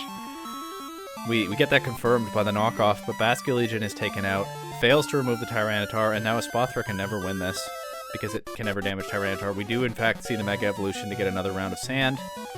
Espurr is still faster after 2 speed boosts, but Houndstone takes a Lumina Crash and gets the KO with Last Respects. And so, in this Last Respects, Last Resort duo, the Revolting Raichus get their first win on the board. And this really was a showcase of what Rock Slide can do in Pokemon Champions formats so far, that's for sure. We saw both sides of that equation. Anyway, we move next to the Fluffy Friends taking on the Hisuian Houndstones. The Fluffy Friends have brought Garbodor already in Week 1, so that's interesting. I wonder what it's going to do. Otherwise, I mean, we know that this roster is a mix of Pokemon that the coach likes, and they've certainly brought an interesting mix of Pokemon here. And a lot of fast offensive threats, which is what their team is built around, right? Pokemon like Meowscarada, Greninja, Dragapult, a lot is going to rest on what they have brought to threaten their opponents in this matchup. They also potentially have 2 parting shots with Incineroar and Pangoro, which is kind of funny, so maybe they can pivot around and get their offensive Pokemon into position that way. On the Houndstone side, we just saw Mega Tyranitar, so this can't be that. It's probably Mega Metagross. Maybe it's Mega Scovillain. I don't remember what people's Megas are. I'll figure it out as we go through the season. But, alright, taking this at face value, I think it's Mega Metagross on this team. Which is a very powerful Pokemon, but it's actually kind of threatened by the fact that the Friends have brought literally 4 Dark types. And also a Ghost that is extremely fast. So, it actually looks pretty hard to get Mega Metagross going in this matchup. But Tyranitar and Hydreigon might be more promising if they can get positioned well, but then they're outsped and threatened by some of these Pokemon from the Friends, so I'm not sure exactly what the game plan is. I do think the Combat Breed Tauros could actually be pretty strong here against literally 4 Dark types, although maybe Garbodor is here to answer it somehow. And I think Scovillain and Hatterene are probably the Pokemon I'm most interested in seeing in terms of what they can do here, because I think Hatterene as a 1 Pokemon Trick Room mode actually makes a lot of sense into this team of fast, frail, mostly fairy weaknesses with a psychic weakness as well. I think Hatterene could go crazy with the right supports in place, but let's see what they've actually cooked up. I really don't know what Metagross is supposed to do here, but maybe we'll find out. Hydreigon leads with Scovillain against Meowscarada and Incineroar. I guess another option for the Houndstones is just Tailwind with Hydreigon, and Scovillain can give it redirection support to get that going. Let's see if that's what it's going to be. Hydreigon actually switching out this turn to Combat Breed, Pure Fighting type Paldean Tauros, which will intimidate Meowscarada and Incineroar, definitely making them a lot less immediately threatening. But then what is Scovillain going for? It just protects? Okay. Avoids a Fake Out. Makes sense. We see Knockoff from Meowscarada, so Protean will turn it into a Pure Dark type. We'll also see the Tauros' item, which is White Herb. White Herb, in case it gets intimidated by Incineroar, I assume. Oh, and probably to get rid of close combat drops. Well, they won't be doing that this game. Scovillain shows that it has Moody. We see Meowscarada switch out to Pangoro, so they did bring at least three Dark types to game one here. And Tauros just rips a close combat immediately and knocks out Incineroar. It won't get the White Herb to get rid of those defensive drops, but Pangoro's going to have a hard time hitting it hard because Scovillain just threw off a Will-O-Wisp and burned that. And they brought all four Dark types to game one, showing no fear at all of Paldean Tauros. The fluffy friends just threw every Dark type they had at this matchup. Let's see if they're punished for it. Greninja's on the field. We see Rage Powder from Scovillain. It redirects a Chilling Water, so the friends looking to lower Tauros' attack there, but not hitting the target they intended. That means close combat will take out Pangoro now. Also, no Protean on Greninja. It would have turned into a pure water type, so it must have Torrent, because Battle Bond is not VGC legal. But the Torrent, not active at full HP and not helping its Chilling Water right now. Meowscarada's back, so that notably is immune to Rage Powder, so Scovillain can't redirect it. Probably has something to do with why Tauros is protecting here, as Meowscarada turns itself into a pure grass type going for Flower Trick. We see a taunt from Greninja into Scovillain, so that will shut down all of the redirection at this point. And deny a Will-O-Wisp into Meowscarada. Tauros now switching out. Makes sense. They want to reposition and probably win the game with it later. Hydreigon will come back in here. Or have the option to win the game with it later, at least. We see Dark Pulse from Meowscarada, so it's a mixed Meowscarada. It does very little to Hydreigon. Mixed Greninja as well, as Liquidation also does very little to Hydreigon. We see Super Fang on the Scovillain. I did not know it could learn that, but okay, fair enough. I do see those teeth in its model. So Greninja will take 50% from that, but it'll show leftovers and get a little bit of health back. I haven't been keeping track of Scovillain's boosts. They're kind of hidden behind Hydreigon, but I can see that it has a bunch of them. Hydreigon will go first on this turn. I don't think we've seen Hydreigon click a move yet. It could be Scarfed. It probably is Scarfed if it's outspeeding Meowscarada and Greninja. So that's some information. It just goes straight for Draco Meteor, knocks out Greninja, and, well, Knockoff will confirm its item, and sure enough, it is a Choice Scarf, as Meowscarada also dodges Super Fang from Scovillain. And now Tauros is going to come back in, intimidate Meowscarada. The Dark Pulse really doesn't do much to Scovillain, which is at, I think, +5 special defense right now, thanks to all those Moody boosts. It takes 7% from Dark Pulse.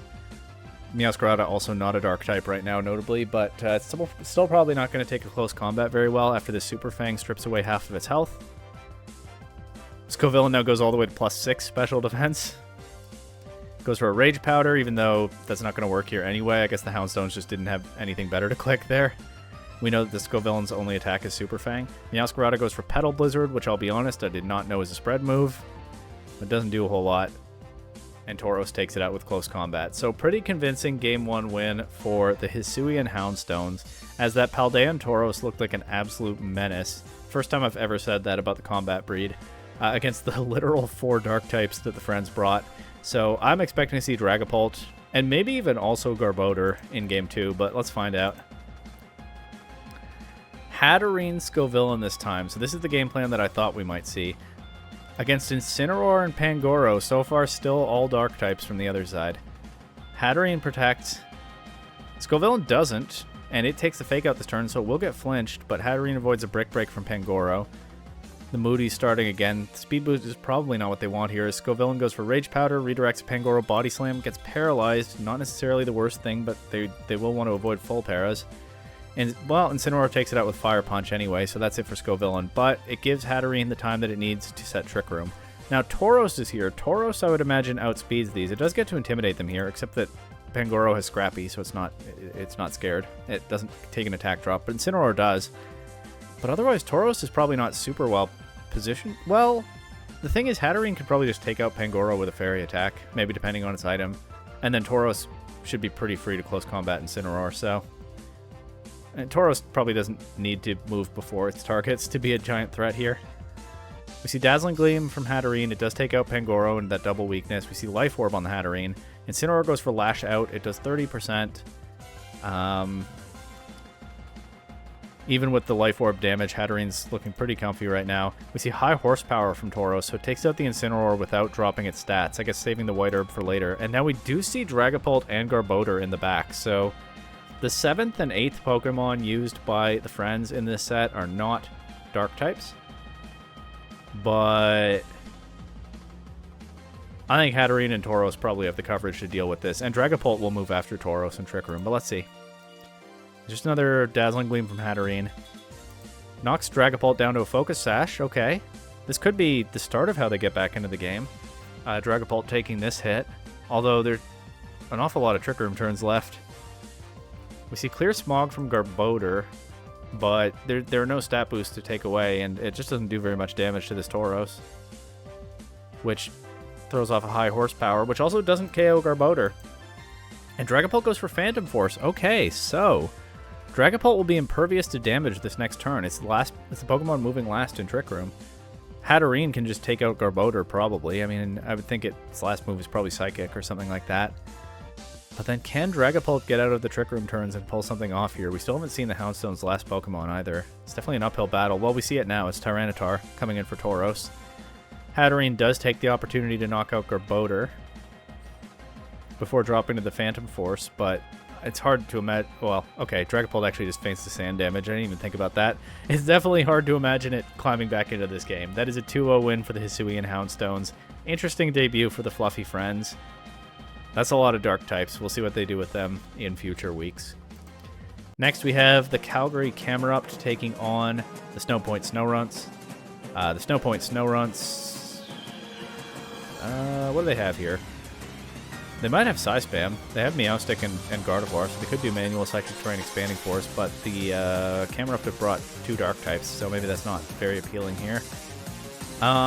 Or it could be like Screens Meowstic, or Aurora Veil Vanilluxe, creating some defensive barriers so that they can set up Pokemon like Nasty Plot Goldango and Dragon Dance for Alligator, or Swords Dance for Alligator, with Tailwind support from Whimsicott.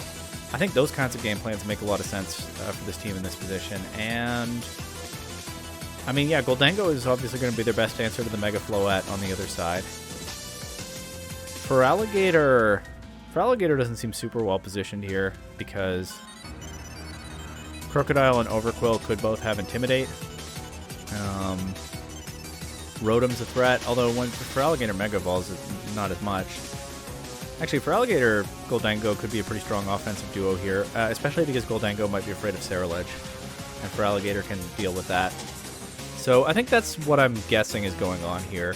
Set up game plans centered on those 2 Pokemon, and maybe Psy Spam, but I think it's unlikely we actually see the Psy Spam. And on the Camerupt side, the Mega Floette is kind of pressured by Goldango, but it's also kind of good into everything else. And Pokemon like Overquill, Ceruledge, and Crocodile all definitely put pressure on Goldango, so I wouldn't be surprised if the basic idea is try to win with Floette and have answers to its threats, but we'll see. For Alligator, leads with Meowstic, okay. Against Overquill and Crocodile. We confirm Intimidate on Overquill. Yeah, on Overquill and not on Crocodile. So for Alligator's going to start at -1 here. I imagine Meowstic is here for, again, things like Fake Out, Screens. We'll see if they consider it worth it here. For Alligator does Mega Evolve turn 1. There's a bunch going on in the chat. Crocodile is low-key supposed to have Intimidate. Oops. Alright, well. Anyway, for Alligator Mega Evolves, Overquill protects, avoids a Fake Out. As Crocodile just throws off an Earthquake, which is pretty strong if you're not hitting your own partner Overquill. We'll see what it does after this turn. For Alligator, unbothered, goes for the Dragon Dance, gets rid of the attack drop, and gains a speed boost. We do now see Reflect from Meowstic. We see Liquidation into Overquill, +0 Liquidation. Does a lot of damage. Throat Chop from Crocodile into Reflect does not as much damage. Raymer King says in the chat that he forgot Meowstic had Fake Out. I thought Raymer King was an avid viewer of my recent VGC-style League season, but that's okay. I mean, hey, the Overquill avoided the Fake Out anyway. They're both going for Throat Chop. What are they trying to stop? Like, is it Mega Gardevoir on this team? Maybe it is, and I forgot. They're trying to stop Hyper Voice? I don't remember. It's probably Mega Gardevoir, right? I think it is. I think Mega Gardevoir was the first pick, wasn't it? Anyway, 2 Throat Chops. Feraligatr takes those pretty well, but it is down at just 30% now. With like half a Dragon Dance, effectively. We see Meowstic switch out from Whimsicott. We see Protect on Overquill. Liquidation knocks Crocodile down to a Focus Sash, so no KO here as another Earthquake comes out. It crits the Whimsicott, but the Feraligatr does survive. Notably, these are both Dark types, so Whimsicott can't mess with them with Prankster moves, but we'll see what it can do here. As Crocodile protects, avoids a Moonblast. Feraligatr, though, goes for Liquidation into Overquill and knocks it out. So Feraligatr, even though it's been taking a lot of damage so far, has finally managed to get a KO and most of another one, knocking Crocodile down to 1 HP. Ceruledge comes in here. Ceruledge I would normally think is afraid of Feraligatr, but Feraligatr is low and Ceruledge gets Shadow Sneak, so we'll see. Feraligatr is going to protect here. It is Shadow Sneak into that slot. Crocodile will let itself drop to the Moonblast this time. The last Pokemon for the Camerupt is Eternal Floette. It evolves into Mega Floette. And these 2 Pokemon are not dark types. They are susceptible to Encore. The Whimsicott locks Ceruledge into Shadow Sneak, which will take out Feraligatr, but there's probably something in the back that they're setting up for that they're okay with. We see Life Orb on the Ceruledge. We see Dazzling Gleam from Floette take out Whimsicott. Meowstic, and last Pokemon is Goldango. So yeah, maybe they lock the Ceruledge into Shadow Sneak so that it has that weaker hit into Goldango instead of being able to go for like something like a Bitter Blade. We see Protect on the Floette. Shadow Sneak still does a lot to Goldango. Can they take the Ceruledge out here? Shadow Ball does get the KO as Meowstic sets Reflect. Okay, I'm not sure what advantage that offers over Light Screen because I think Goldango just had to knock out Ceruledge there anyway, but hey, I mean, they don't, especially as we do see that it's Life Orb Goldango, but hey, maybe they didn't know the calcs. I usually don't know calcs, so I'm not one to comment on that. But now Floette is kind of on an island here. Meowstic does set the Light Screen here, and that does actually make an immediate difference as Goldango survives a Moonblast at 6%, but Goldango is now in range of its own Life Orb damage. It can go for 1 single target, make it rain. And that's all it's getting. Let's see if it pays off. It does. It one-shots Mega Floette. So Goldango will faint as well, but with Meowstic still here, sitting behind the screens, Snowpoint Snorunts take game 1. And we'll have to see if the Calgary Camerupt have a better game plan to throw at them in game 2, as it was exactly Mega Feraligatr set up into Goldango endgame.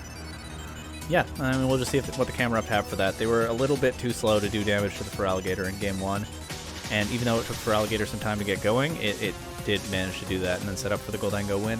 Game 2 now, we see Vanillux leading with Feraligatr, okay, against Floette and Overquill. Vanillux may be looking to pressure something like the Overquill Crocodile lead from last game, or maybe they're trying to adjust to like a Rotom lead and threaten that with Blizzard. I can see the other one making a lot of sense. But yeah, the Camerupt just throwing Floette out there immediately this time is going to make it harder for Feraligatr to Mega Evolve and set up, that's for sure, because they'd just be taken out immediately by Fairy-type attack. We'll see the Intimidate into Feraligatr again. Feraligatr switching out to Goldango. But Goldango is kind of pressured here too, right? Because it's weak to the Dark typing from the Overquill. Floette Mega Evolves. We see Blizzard. But the Crocodile and the Rotom are not on the field. The Ice weaknesses for the Camerupt, if they've even been brought to this game, are safely in the back. So that still does a lot to Overquill, but it doesn't KO. Dazzling Gleam back, doesn't do too much to Goldango. Poison Jab and Vanillux doesn't get the KO through the Snow Ice-type defense boost, but it does poison Vanillux, so functionally it does get the KO. Never mind. We'll see Whimsicott come in now. Probably looking to just set Tailwind and let Goldango just grab KOs again, because I mean, we saw Make It Rain. We saw single target Make It Rain take out the Mega Floette last game. But yeah, I mean, okay, Mega Floette's at 65%. That and Overquill are both dropping to Make It Rain if they just go for it here. So instead, Floette switches out to Ceruledge. We see an Aqua Jet from Overquill, chipping the Gholdengo. That could matter with the Life Orb chip that it also takes. And of course, now with Ceruledge on the field, it's threatening Gholdengo with that Shadow Sneak, or even Bitter Blade, maybe, now that Gholdengo has lowered its own special attack with the Make It Rain. Gholdengo does take out Overquill. Floette will hit the field again, but Gholdengo is, I was going to say, in a much worse position than before, and actually it does just drop for the Shadow Sneak. The Life Orb's really doing a lot of work in this game, huh? An item that wasn't in Regulation MA, newly added to Champions in MB. We're really seeing the kind of damage that Pokemon like Ceruledge and Gholdengo are able to do with that in this set. Whimsicott will Moonblast Floette for pretty good damage. I guess taking advantage of that Fairy Aura. And it survives a Dazzling Gleam back the other way, but now Feraligatr has to be here. There's nobody in the back to cover for it. Floette actually switching out to Crocodile. Whimsicott protecting, avoiding a Shadow Sneak. Feraligatr did not Mega Evolve, maybe hoping it can take a Fairy type attack without doing that. Is it going to try to knock out Crocodile to preserve Whimsicott? No, it goes for the Liquidation into... sorry, I meant knock out Ceruledge to avoid another Shadow Sneak. Goes for the Liquidation into Crocodile, knocking it down to the Focus Sash, but leaving Whimsicott vulnerable to another Shadow Sneak this next turn. Encore goes into Ceruledge, but I think Ceruledge wanted to click Shadow Sneak anyway. Whimsicott's gone now. Feraligatr goes for Dragon Dance. I mean, maybe Feraligatr can win this. If it... I mean, well, Floette's super low. Maybe Feraligatr can win this. None of these Pokemon on the Camerupt side have a lot of HP left. So if they can't knock out the Feraligatr quickly, and we saw them fail to do that before... Feraligatr has its speed boosted by Dragon Dance now, so losing its Tailwind soon is probably okay. Feraligatr might be able to clutch this. So let's see. Shadow Sneak, 23%, not bad. Liquidation back into Ceruledge. Knocks it out. Feraligatr does take a Throat Chop, but no, it's unless it secretly has Rock Slide for that spread damage. It can take out one of these targets, but not both. Not quite tanky enough in the end, and actually we see that at +1 it's still slower than Mega Floette, so it drops to a Moonblast without taking out either of these targets. Ceruledge has, I think, been the star for the Camerupt so far. That Shadow Sneak is just super threatening into a bunch of Pokemon that aren't really built very well to take it, including 3 different Ghost weaknesses, although we haven't actually seen the Gardevoir hit the field yet, and no Ghost resists. Gholdengo puts a lot of pressure on Floette, but is itself badly pressured by Ceruledge. So a lot of this set is just both teams positioning back and forth, trying to get their matchup advantage on the board at the right time, right? As Gholdengo beats Floette, Floette beats Feraligatr, Feraligatr beats Ceruledge, Ceruledge beats Gholdengo. You kind of have a symmetry there. But the Ceruledge feels like it might give them a little extra edge, if you will, because that Shadow Sneak with the Life Orb boost hits everything pretty hard. We'll see if it pays off for them again in Game 3. Whimsicott leads with Feraligatr against Overquill and Floette. Floette will Mega Evolve turn 1. Feraligatr did not switch out. It also didn't Mega Evolve. Floette takes a bunch from a Whimsicott Moonblast. Once again, Fairy Aura kind of backfiring a little bit on the Camerupt, but then its Dazzling Gleam does a lot of damage back, and Overquill Throat Chop does not quite knock out Feraligatr. Not Mega Evolving here means Feraligatr gets a chance to do something, but it is intimidated. Its Liquidation does a lot, but misses the KO on Floette. Now Feraligatr's going to go for it. It Mega Evolves. They're probably going to set Tailwind and try to grab the KO here. But Floette protects. But the Liquidation goes into Overquill, but at -1 attack still, it does less than half. Poison Jab will take out the Whimsicott with a wildly unnecessary crit, so this is the only Tailwind that the Snorunts are getting this game. And now Gholdengo's on the field. I mean, that's probably good for the Snorunts. I'm surprised we've already started the next turn. I'm kind of surprised that Floette is staying in here. Maybe they're just protecting through this turn of Tailwind. The Overquill is kind of a threat to Gholdengo. Well, maybe it gets taken out by Make It Rain before it can do anything. Overquill protects. Floette does just allow itself to be knocked out by Make It Rain. I'm surprised by that, but maybe the Camerupts just think that Floette has already done its job here, getting Feraligatr all the way down to 10%. Gholdengo has now weakened itself pretty badly. They only have 1 Pokemon left in the back, so maybe sacking Floette is worth it here to set up for something like Ceruledge. We see Crocodile come in first. Gholdengo will switch out to Meowstic. Overquill takes another -1 Liquidation. We see a Throat Chop, but we see Colbur Berry on the Meowstic, so it doesn't take too much from that. But then there's another Throat Chop from the Overquill. So Meowstic drops before it gets to do really anything. Oh, it switched in this turn. That's why it didn't move. It does drop before it manages to do anything. Gholdengo's back, but it can never switch out again because there are only 2 Pokemon left on the Snorunt side. And this is the last turn of Tailwind, so they better make the most of it. But the opposing Pokemon protects, so there's not really anything to do there. Now Tailwind will end. Still got their 2 Dark types threatening Gholdengo. Throat Chop from Crocodile just knocks it out. And Throat Chop from Overquill knocks out for Alligator. So as much as I talked up Ceruledge as possibly the MVP of this set, we never actually saw it in Game 3. And it turns out throwing 2 Dark types at Gholdengo was pretty effective for the Camerupt, especially as the Mega Floette lead was able to severely weaken for Alligator in the early game. So Camerupt made some solid adjustments throughout this set, and it paid off for them with the win. We now have the Azure Bay Chatots in what I believe is the last match for Pool B, taking on the Great Barrier Garchomps. The Chatots have a lot of very round Pokemon this week. I like that. That's pleasant to look at, except for Farigiraf kind of sticks out like a sore thumb. Do I have any other analysis? I think it's Mega Swampert. With Politoed, it's probably a Mega Swampert. I think they also have Mega Chestnut, though. Am I wrong? I can't... I'll remember people's Megas eventually. But, I mean, it looks to be like Rain Offense with Mega Swampert, and they have, like, every kind of support you could ask for. They have possible redirection from Mousehold, unless that wants to just quick Population Bomb. But into this matchup, maybe not. They have Farigiraf, stopping priority, and maybe setting Trick Room if they want. Maybe they have like a Chestnut Farigiraf mode. I could see that. I have no idea what Fortress is here to do, but I hope we find out. On the Garchomp side, we do have that duo of Mega Electros and Garchomp, but Mega Electros seems like it's of limited value against the Chatots this week, as Swampert is immune to its electric attacks. Chestnut resists. If it wants to run like fire coverage, Chestnut is protected from that in rain. I guess it could surprise Swampert with like a Giga Drain or something, but yeah, we'll see. And then, I mean, they do have Intimidate with the Scrafty. They have possible burn options with like Will-O-Wisp Talonflame or Will-O-Wisp Rotom. But yeah, I'm not as clear on what their game plan is. I mean, Tailwind Garchomp offense seems to be the main thing this team is about, and they brought their fighting type Megas as well. I mean, Tailwind Garchomp offense might be strong enough to just break through here.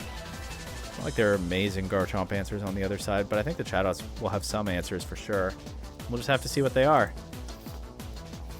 Farigiraf leads with Mousehold against Garchomp and Talonflame, so it looks like it could be a Trick Room game plan from the Chatots. Follow me, Trick Room. You probably don't want to click Tailwind if you're the Garchomps, but who knows? Maybe there's some kind of surprise, but these look like pretty typical leads. We know what they do. We see Follow Me. We do see Tailwind. And then Earthquake immediately from Garchomp does notably less than... Even though it has that Life Orb that we saw put in work last set, does less than half to each of these Pokemon. Farigiraf does set the Trick Room. Talonflame then goes for Dual Wing Beat. Normally that would be pretty effective here because Talonflame being at full HP still has Gale Wings intact, so that is a priority attack. Talonflame does still get to go move first under Trick Room, but Farigiraf with Armor Tail stops the priority attack. Throws off a Dazzling Gleam, does a bunch of damage to Garchomp.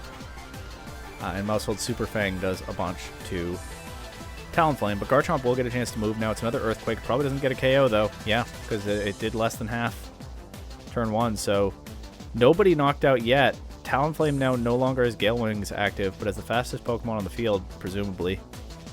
It's still in a lot of trouble here in Trick Room. We're going to see Garchomp Protect now. See Follow Me from the Mousehold. Dazzling Gleam. So the Chatots still don't take a KO here. I thought they were probably just going to take 2 KOs, and then Garchomp protected, and I thought, okay, maybe they take 1 KO, or Talonflame also protects, but no. Follow Me, Dazzling Gleam. Talonflame takes that. It will get a chance to do something. Dual Wing Beat doesn't have priority on it anymore, takes out the Mousehold, but maybe this is what the Chatots want, so they can get something more threatening onto the field. Fortress is not what I expected. Fortress setting up with Curse is not what I expected. The Farigiraf is still just clicking Dazzling Gleam. Maybe that's the only attack it has. But Talonflame resisting that. Garchomp is knocked out, but Talonflame survives at 1 HP. It has a chance to throw a Fire-type attack into this Fortress if it wants. Instead, it's Dual Wing Beat into Farigiraf. Again, no priority, so not stopped by Armor Tail. In the last turn of Trick Room, the Chatots are now down to Chestnut and Curse boosting Fortress against Talonflame and Wash Rotom. I'm not sure I believe in this Fortress, but we'll see what happens. Chestnut will Mega Evolve. Rotom will Protect, so will Talonflame, so they get out of the Trick Room. Talonflame avoiding a Body Press from Fortress. And Rotom a Woodhammer from Chestnut. Chestnut now going for Spiky Shield to protect itself. Talonflame not taking the bait. Could have gone for a dual Wing Beat and fainted to the Spiky Shield damage, but instead just setting Tailwind. There's no Trick Room left on the board for the other side. But I think Talonflame, I mean, their Pokemon are definitely faster on the Garchomp side. The Tailwind isn't really useful, but I think Talonflame really was just not taking the Spiky Shield bait there, so good call from the Garchomps. Rotom will get a chance to throw Hydro Pump at Fortress. Fortress barely takes it. Takes out Talonflame with a Body Press. Shows leftovers, but it's at 12%. I mean, it took so much damage. The Curse Fortress, I'm not sure is going to pay off here, but maybe with Talonflame gone, Mega Chestnut can win this. It'll no doubt depend in part on what the last Pokemon is for the Great Barrier of Garchomps. It's Lucario. It'll Mega Evolve. We see Fortress Protect. We see Close Combat into Mega Chestnut. Does less than half and lowers those defenses. Fortress avoiding a Hydro Pump here. Chestnut taking out Rotom with a Wood Hammer. That does open it up to recoil damage. It takes a lot of recoil damage. But the Lucario, once again, as we've seen many of these matches, has a tough choice to make as the last Pokemon. Chestnut at 25% is in range of Close Combat.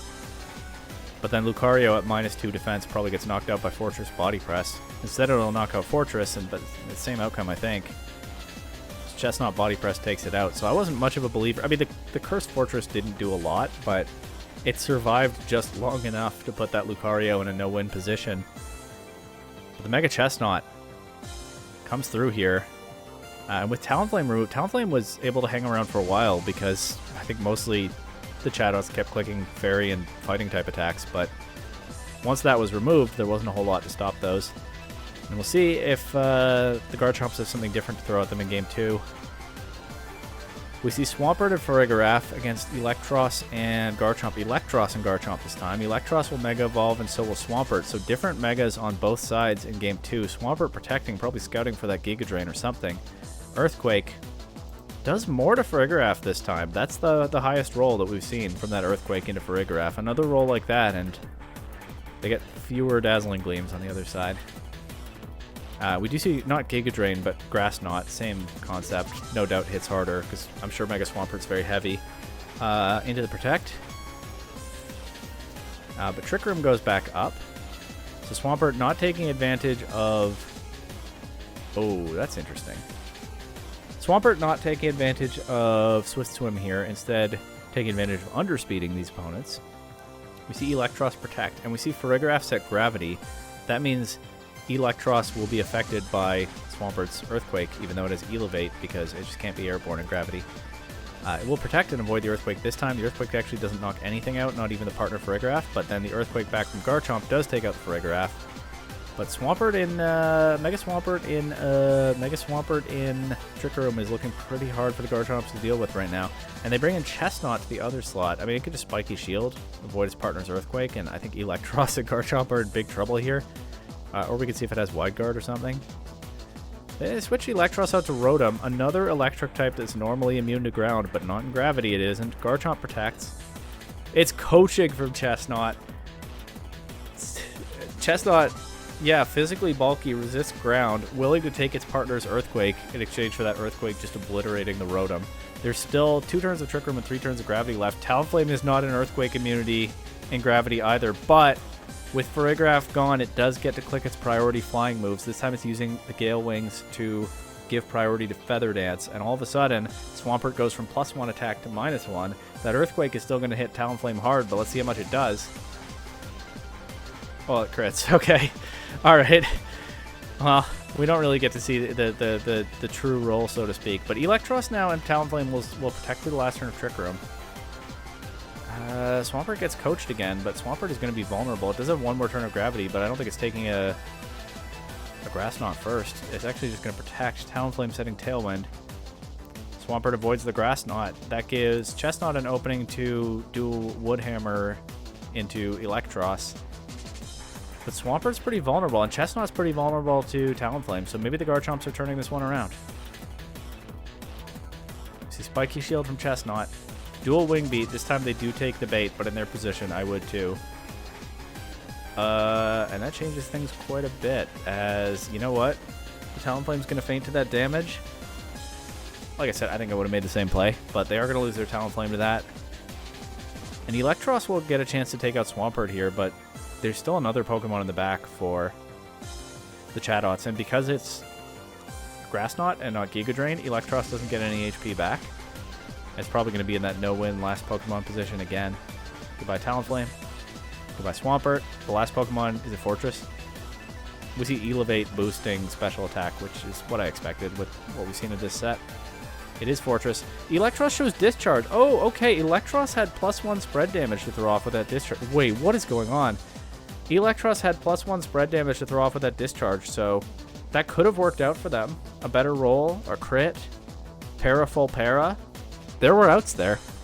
Chestnut survives at 1%. So, close margin here. I thought Fortress and Chestnut were just going to attack. Instead, we see Coaching on a turn where I'm not sure the Chatots could afford to click that, but they're not going to be punished for it here, as Fortress Body Press takes out the Electros. That was a... I guess Discharge shouldn't surprise me when I called out in the draft recap that that's probably one of the main things that Pokemon wants to do. But, yeah, this game was way closer than it looked.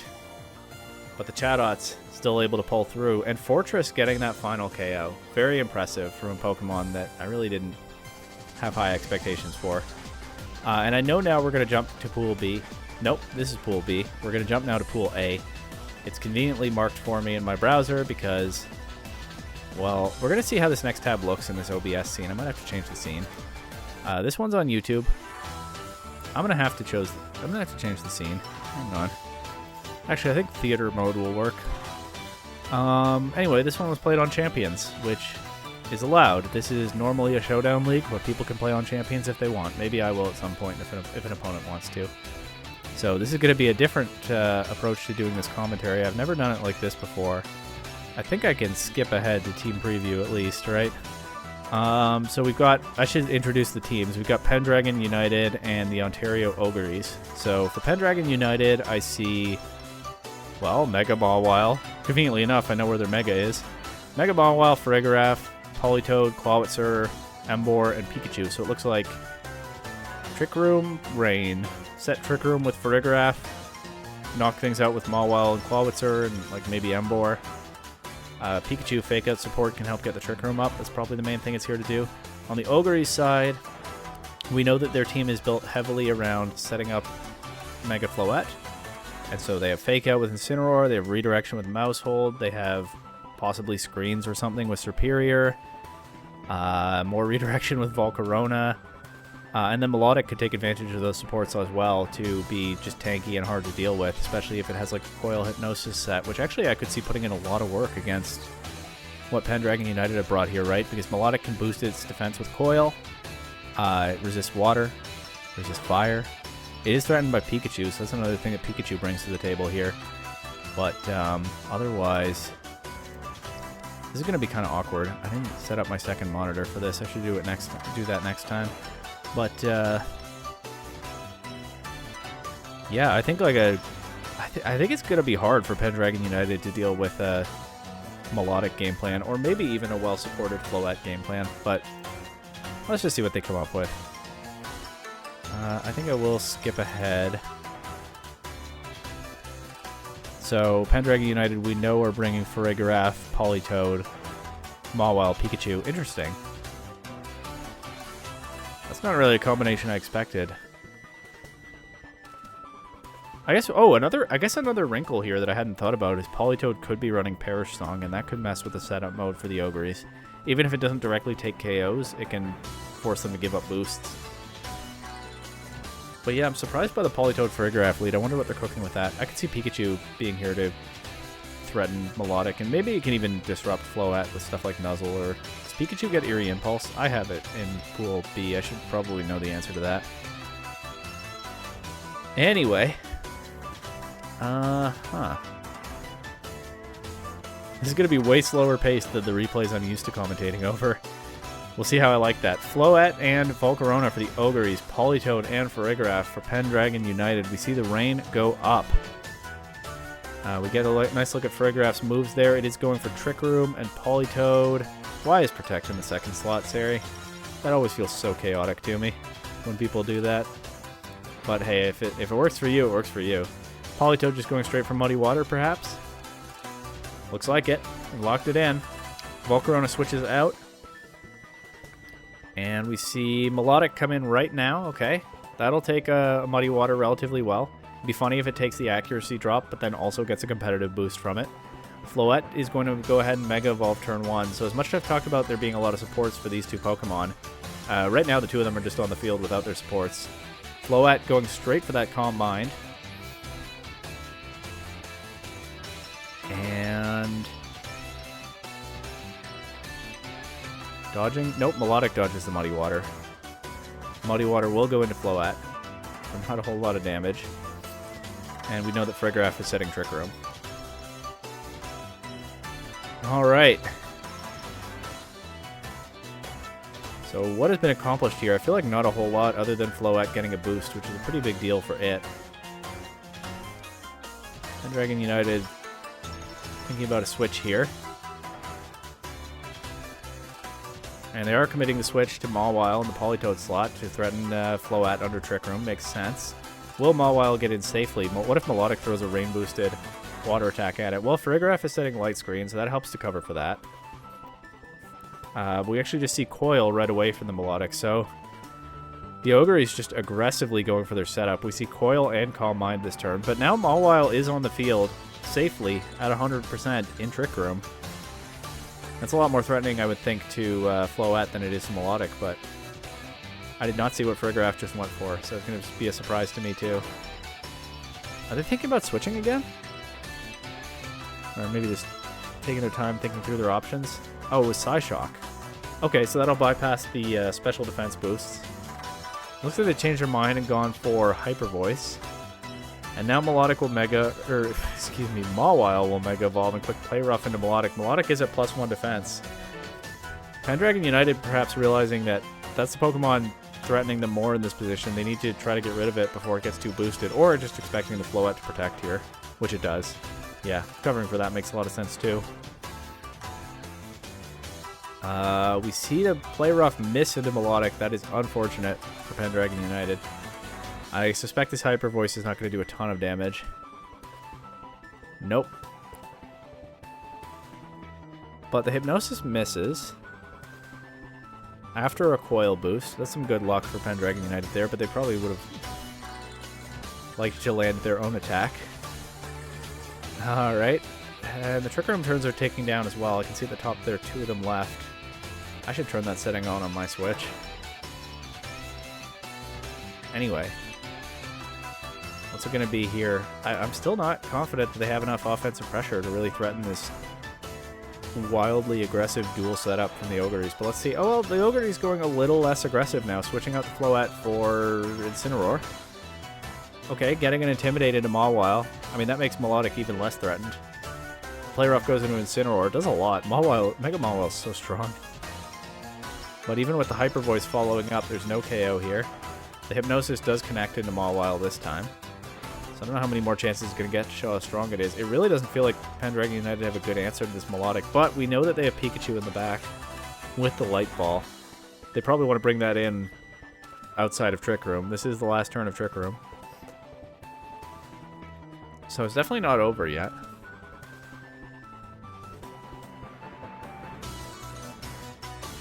But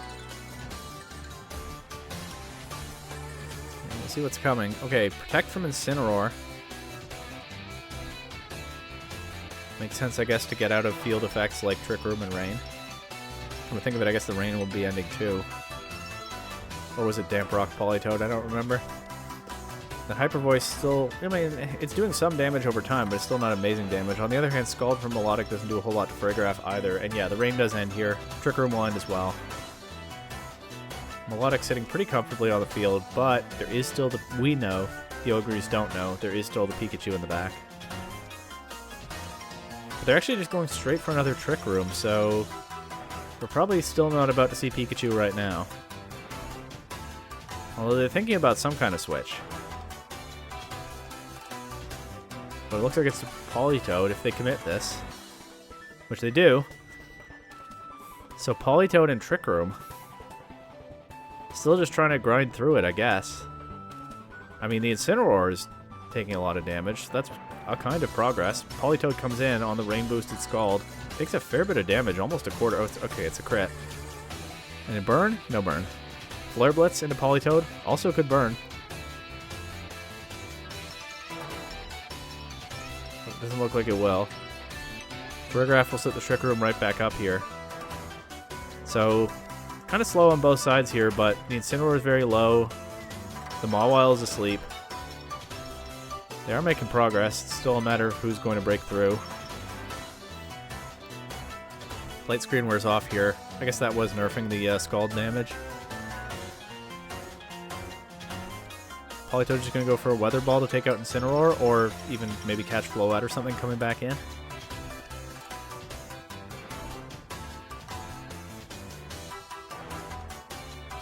The Oguris seem to be taking some time to figure out their move. Incineroar switches out. Floette is back, coming in on the Weather Ball and whatever Farigiraf just did. Light screen. Okay, but coming in on the Weather Ball.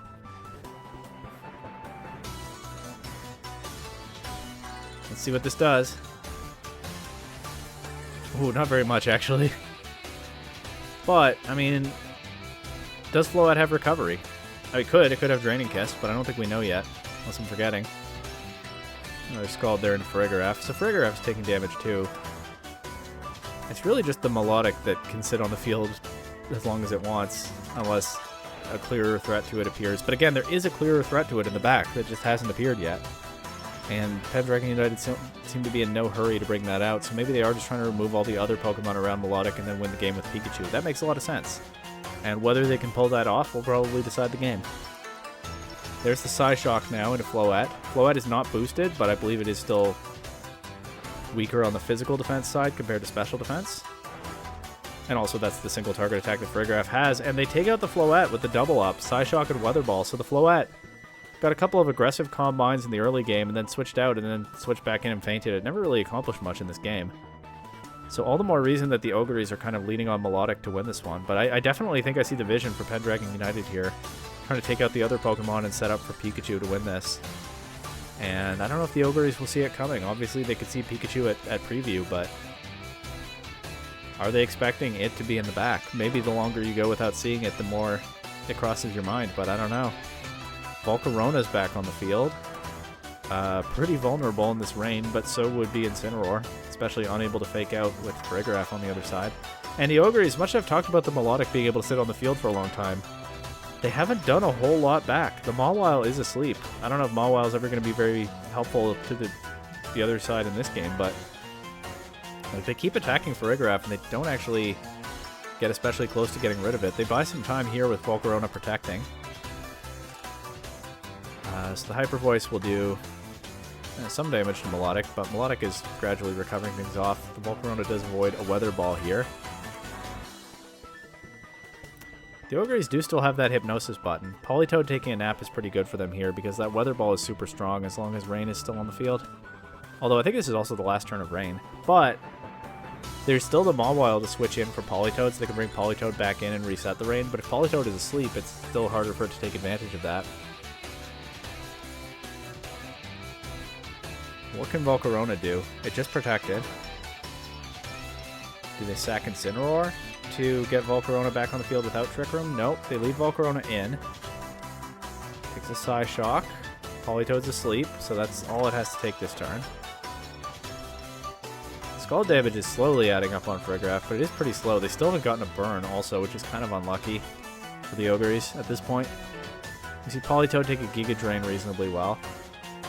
It's still kind of a slow, grindy game, but as Rain expires for the second time, so we're definitely in double-digit turns at this point, but I mean, I do see what both sides are building up to. On the Oguris side, you want to get through it with Hypnosis, I think.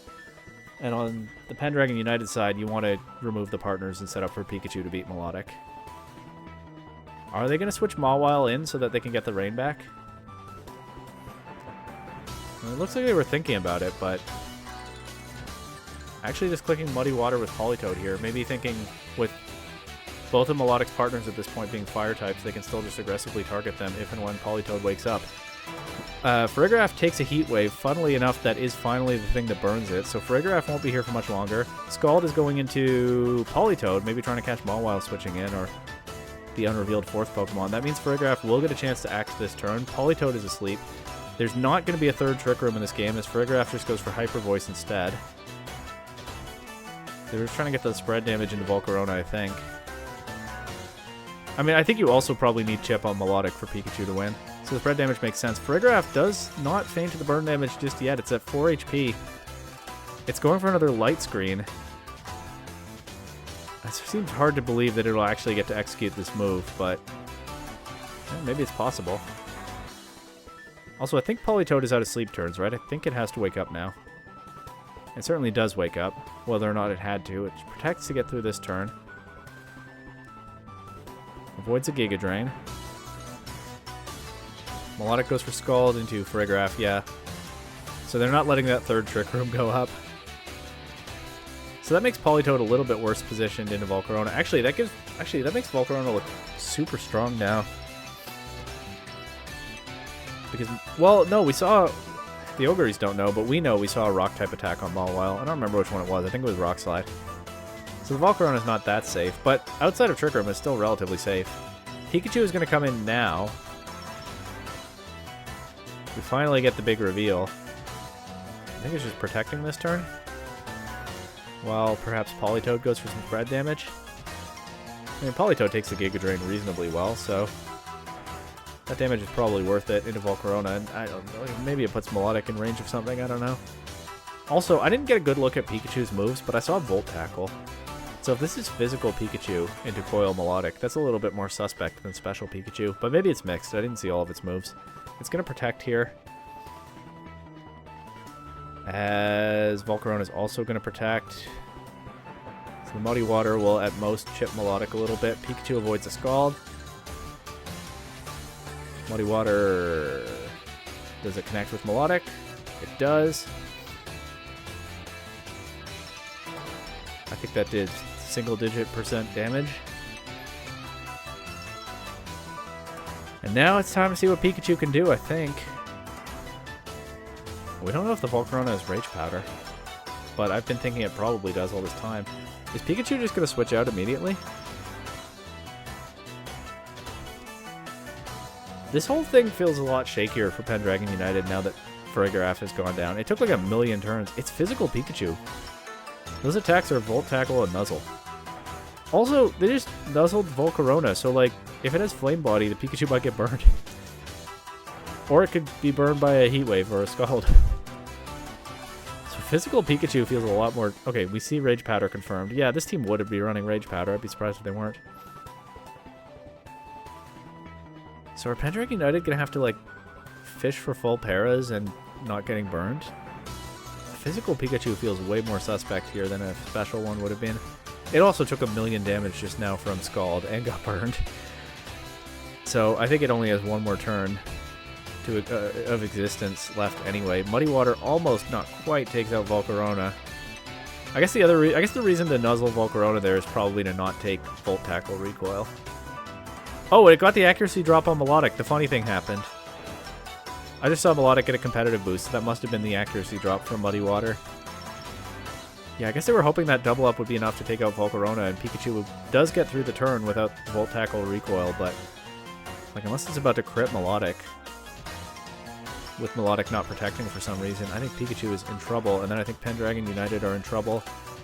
And I think the Farigiraf sat on the field forever, but it didn't really because eventually it was gone, and I think not having that able to set a Trick Room yet again has kind of turned things around on them. Although I keep harping on this, their gameplay made perfect sense to me when I thought it was probably Special Pikachu. I still think it was the best they had. What are they coming up with here? Is there some way to pull this back? I mean, the Volcarona is not in a good position either, right? But the question is, can they break Melodic? For now, they're going to switch Pikachu out for Mawile. Maybe they're trying to set up for a position where like Melodic can't protect and they can go for a Volt Tackle crit into it. Melodic chose Recover. They couldn't attack with Pikachu here because of the Rage Powder. That makes perfect sense. Politoed showing Ice Beam. I guess not gambling on a Muddy Water Miss. That does take out Volcarona, so the redirection is off the board now. I mean, Incineroar is low, I think. I think I remember Incineroar being low. And it's weak to Muddy Water. So if you can get rid of that, it's just Melodic. But the question is, can you beat Melodic? The burned Pikachu might have a hard time there. Well, first they have to take out Incineroar. They're going to protect Mawile here, but also I think Mawile could still stay asleep. I think it's only burned like one sleep turn.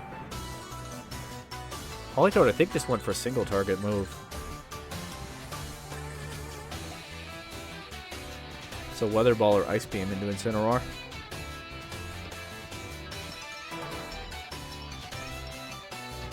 Mawile does wake up. I don't know, maybe it had to and I misremembered, but either way, we'll get the Protect here. But the Hypnosis goes into Politoed, so Politoed will not get to do whatever it just went for. I'm guessing Weather Ball. Mawile does avoid a Flare Blitz, but now what? Hey, both players are giving it their all here for sure, though, playing to their outs, which is always a good thing to see. But what outs are left is definitely a question. I don't know the answer. Mawile just going to go for it with Rock Slide? Looks like it might. Looks like it... Oh, I backed out. Oh, wow, we're close to Timer on top of everything else?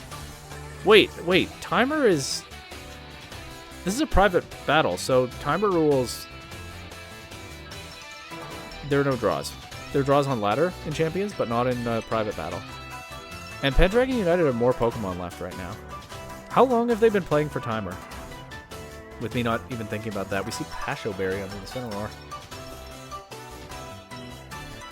Timer is their win con. And maybe they've known that for a while, and that's why they've preserved the Pikachu and everything. Although preserving the Pikachu makes sense either way. I think it was just necessary. But this is not over. I've been kind of dooming for Pendragon United, thinking that the Oguris might more or less have this, barring a really unfortunate crit or something, but Pendragon United win if this goes to Timer. This is not the ladder where it would end in a draw. And there are only 2 minutes left. And they have most of that time on their personal clock to just waste. They can spam Protect. So forget a lot of what I've said. I don't think the Oguris are in any position to win this, but maybe they'll surprise me yet. But even if they take out Mawile before the battle ends, there's still Pikachu in the back, so it's still a Pokemon advantage for Pendragon United. Oh my god, so the Farigiraf sitting on the field for 1,000,000 turns, in the end, looks like it will pay off for them. But let's see what actually happens. They absolutely are timer stalling. I mean, they just went down to 4 seconds for no other reason. I don't know if they were before now, but they absolutely are now.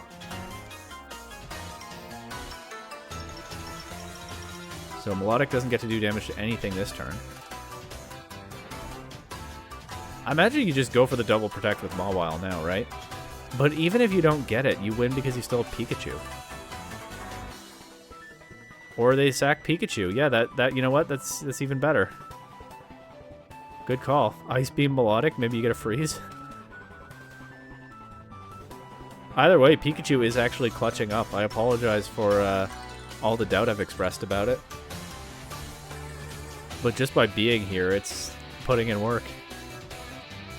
And yeah, the fact that it took the Oguris so long to knock out Farigiraf, making a real difference here as well. How do you beat a Melodic setup, outbulk things forever game plan? Well, I almost got it right. They were focused on getting rid of Melodic's teammates. I was just wrong about them needing Pikachu to knock out Melodic.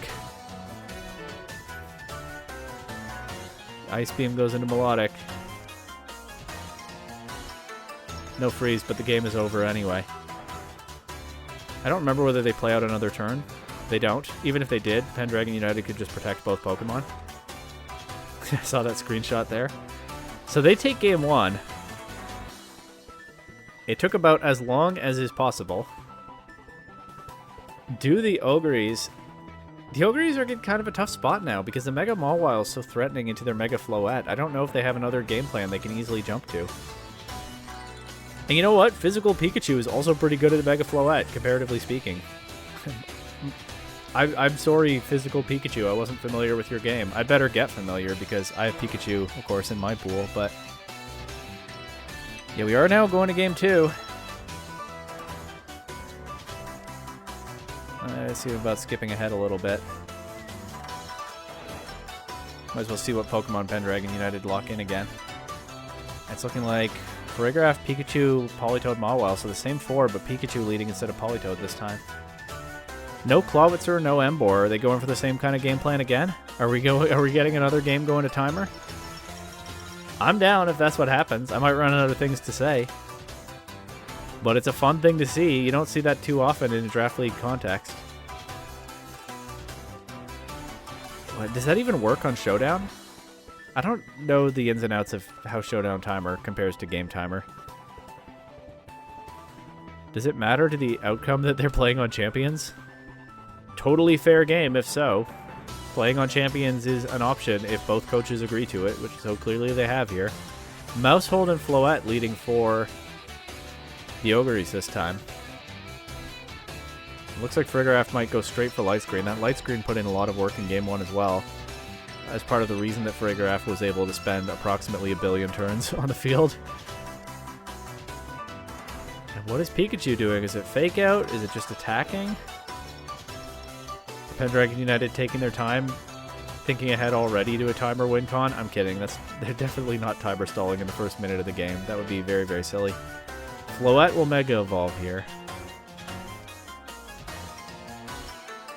And take a Volt Tackle. No Protect, no Follow Me. 60% from Volt Tackle, okay. Mousehold, no Follow Me, just go straight for Population Bomb. Takes out Pikachu with only 2 hits. So Pikachu will not be hanging around and winning the game just by being present this time. We see a Moonblast and a Farigiraf. That's the most damage Farigiraf has taken from anything all set, as that does come out before the Light Screen. And Mousehold doesn't care about the Light Screen, so Mousehold could put out some pressure that wasn't here before. But the thing is, Pendragon United do have this Mawile in the back, and that's not terribly afraid of Population Bomb or Mega Floette. Farigiraf just going to go straight for Trick Room, it looks like, as Mawile will Mega Evolve, and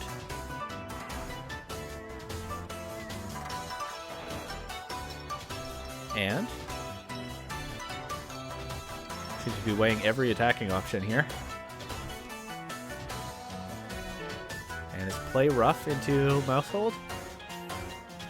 Stronger, I think, than Iron Head, but also with a chance to miss. Floette will switch out. I guess no need to target it aggressively when it has every incentive to switch out. Incineroar can come in and intimidate Mawile. Well, no. Actually, it can't, because Mawile has not Mega Evolved yet, so Hypercutter protects it from that. But even if that weren't the case, I mean, Politoed would be able to come in and threaten Incineroar, although we have now seen the Pasho Berry. Population Bomb into Farigiraf. Will the Trick Room be denied by this? 3 hits. 4. Gets the KO. Farigiraf knocked out way more quickly this time. Mousehold making a huge difference with 2 KOs before dropping to that Play Rough. Crit. Alright, well, Mousehold has put in a ton of work. Let's see if its teammates can clean things up here. And somebody has to not be here to make room for Mousehold. Somebody from Game 1 has to not be here. So if it's Melodic, never mind. Melodic is here. Maybe it can still set up and grind through a game slowly. Pendragon United down to 2 Pokemon already. I don't think that there's going to be a timer win this time. But Melodic doesn't have any boosts, so it's very threatened by Mawile. But there's no Trick Room, so Melodic can coil before Mawile attacks or even fish for a Scald Burn. So yeah, the lack of Trick Room once again seems to me like it favors the Oguris, and the Oguris are not in danger of the timer this time. So it feels like they're in a favorable spot, but I've been fooled before.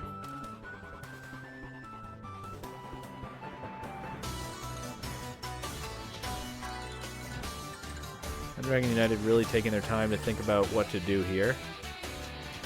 So it looks like Mawil's going to protect. No? Rock Slide? Okay.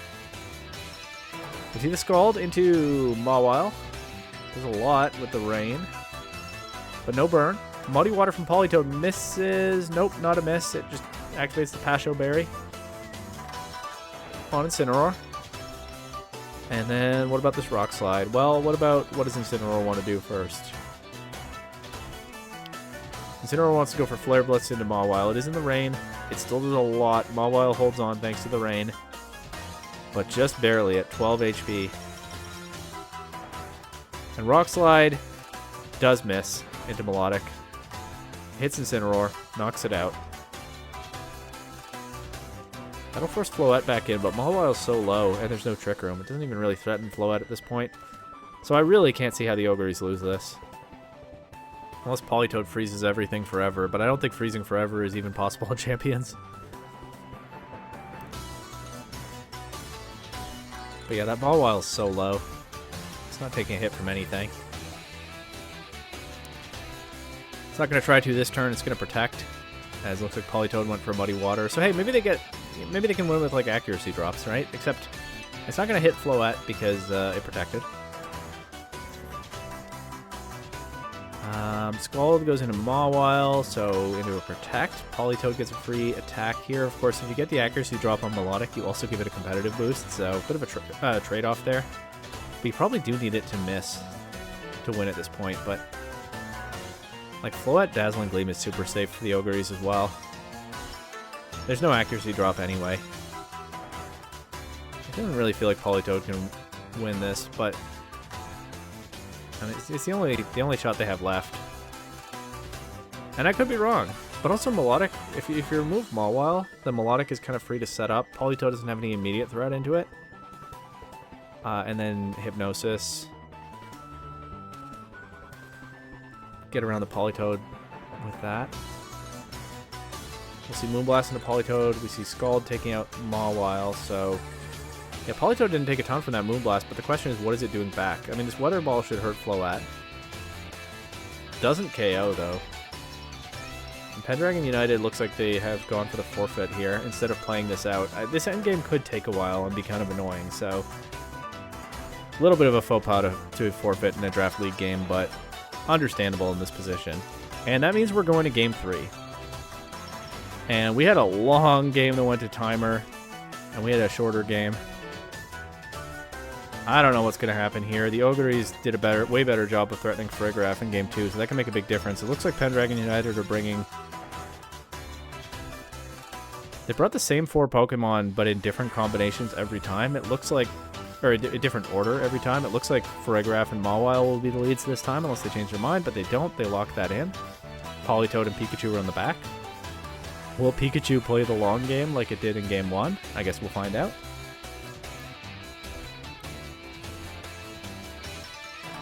It's a little tricky. I understand leading Pikachu in Game 2 because they really don't have much offensive threat into Melodic otherwise, hence having to go to timer.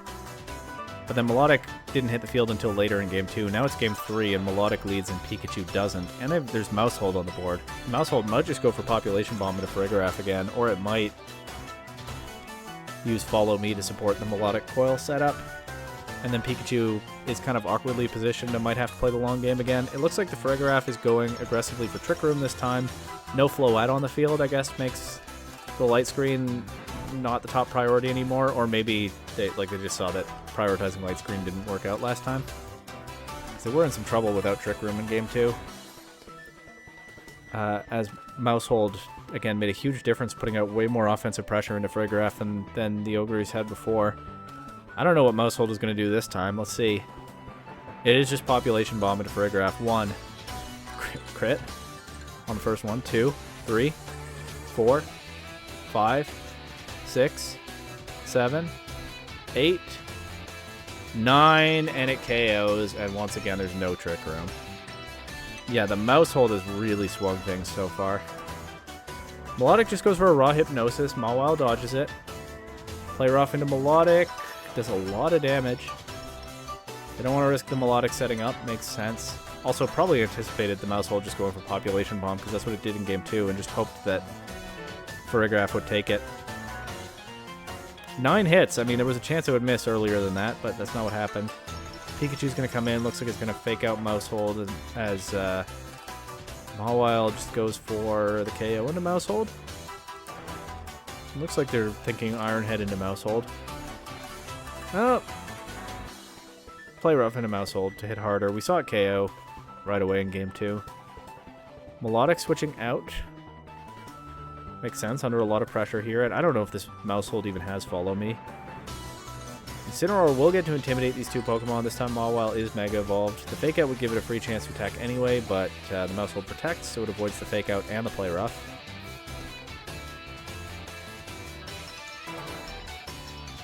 Nine hits to KO Farigiraf, and the first one was a crit, so yeah, a little bit unfortunate for Pendragon United that it turned out the way that it did, but that's the power of mouse hold. I mean, all those different hits on an attack also means more chances to crit. When I've used mouse hold, I get a ton of crits because you just take that many more swings at it, you're going to hit some. Mawile still going for the play rough into mouse hold. Pikachu switching out to Politoed.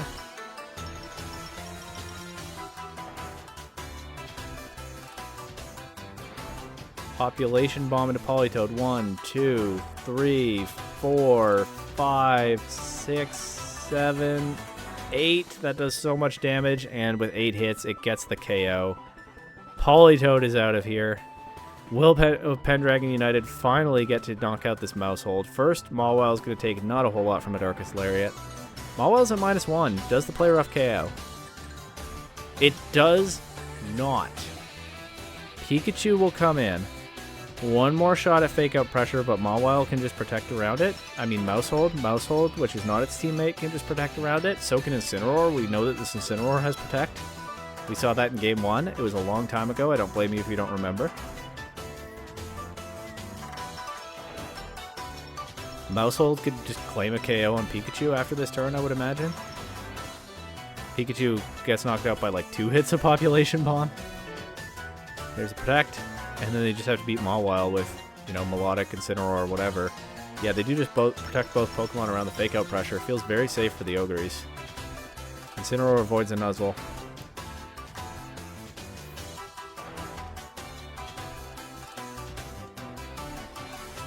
They both avoid a Rock Slide. Okay, Pikachu's going to protect here.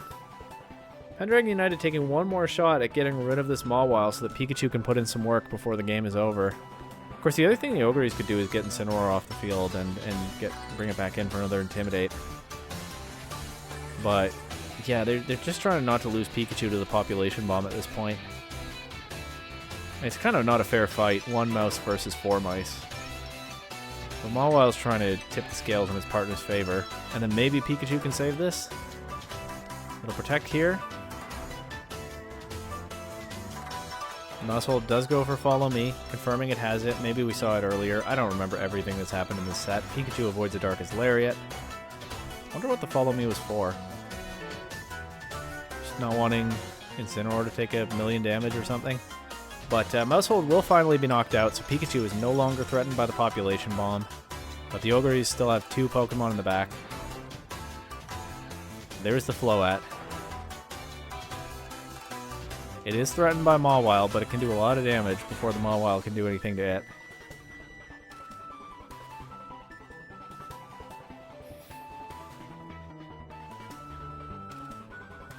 Mawile looks like it's going to go for Rock Slide again.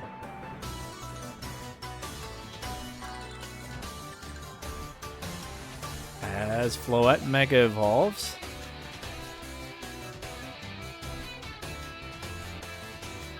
Is he just going to attack?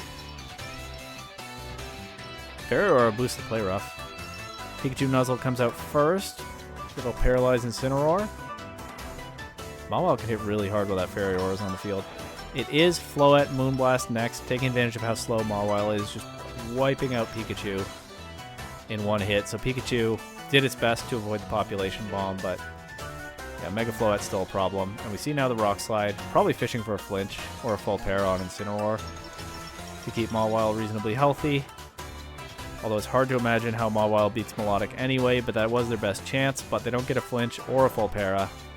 Incineroar does an awful lot of damage to Mawile despite the rain with that Flare Blitz. Yeah, this one's over. Mawile is not pulling this one back.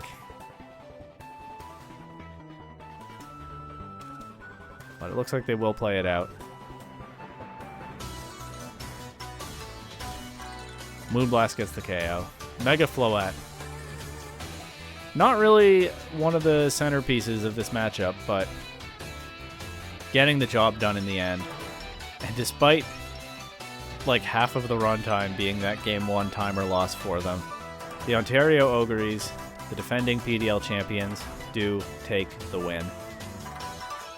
I can't believe that the first cartridge game I did this commentary over went to timer. That's a pretty funny thing to happen to me, but you know what? I enjoyed it. That was a good set, and it really showed the power of having flexible options in your team builder, because the mouse hold, I think, really did make the difference in this set, putting out a kind of offensive pressure that the Oguris never had in Game 1. And they did not lose on timer a second time. But don't forget, there's still the rest of Pool A, so we move on now to the Drampa Grampas and the Poblano Ho-Ho Peppers. I don't know what to... How do I focus on Showdown after what we just witnessed? Okay, locking in. The Grampas have brought Trick Room. This is a Trick Room team. They have Slowbro, it sets Trick Room. They have strong Trick Room attackers in Kingambit, Torterra, and Mega Ampharos. Espurr also can set Trick Room, but it also gives them like fast mode options. I believe... I'm recording this way after this happened, but I believe, if I remember correctly, the coach of the Drampas thought that Sableye got Trick Room and revealed after this set that had been mistaken about that. So yeah, this is hard Trick Room. And on the other side, well, they certainly have some tools to deal with hard Trick Room, right? Like Grimmsnarl can set screens so that the other side doesn't hit quite as hard. Sinistra can maybe reverse Trick Room. It can definitely heal teammates. This Crafty is not super well positioned here because Ampharos doesn't care about Intimidate, and Kingambit is boosted by it. But then on the other hand, it's strong into Slowbro, Espurr.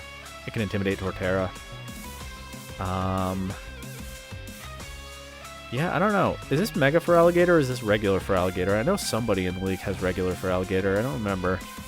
Also, I'm pretty sure this is Mega Metagross. Mega Metagross is kind of vulnerable against things like Kingambit, Slowbro, and Torterra, so I don't necessarily see the offensive game plan for the Peppers. But they definitely have answers to Trick Room. Maybe Armarouge can put in a lot of work here. You'd have to like redirect Kingambit, Sucker Punch, or avoid it some way, but yeah, let's see.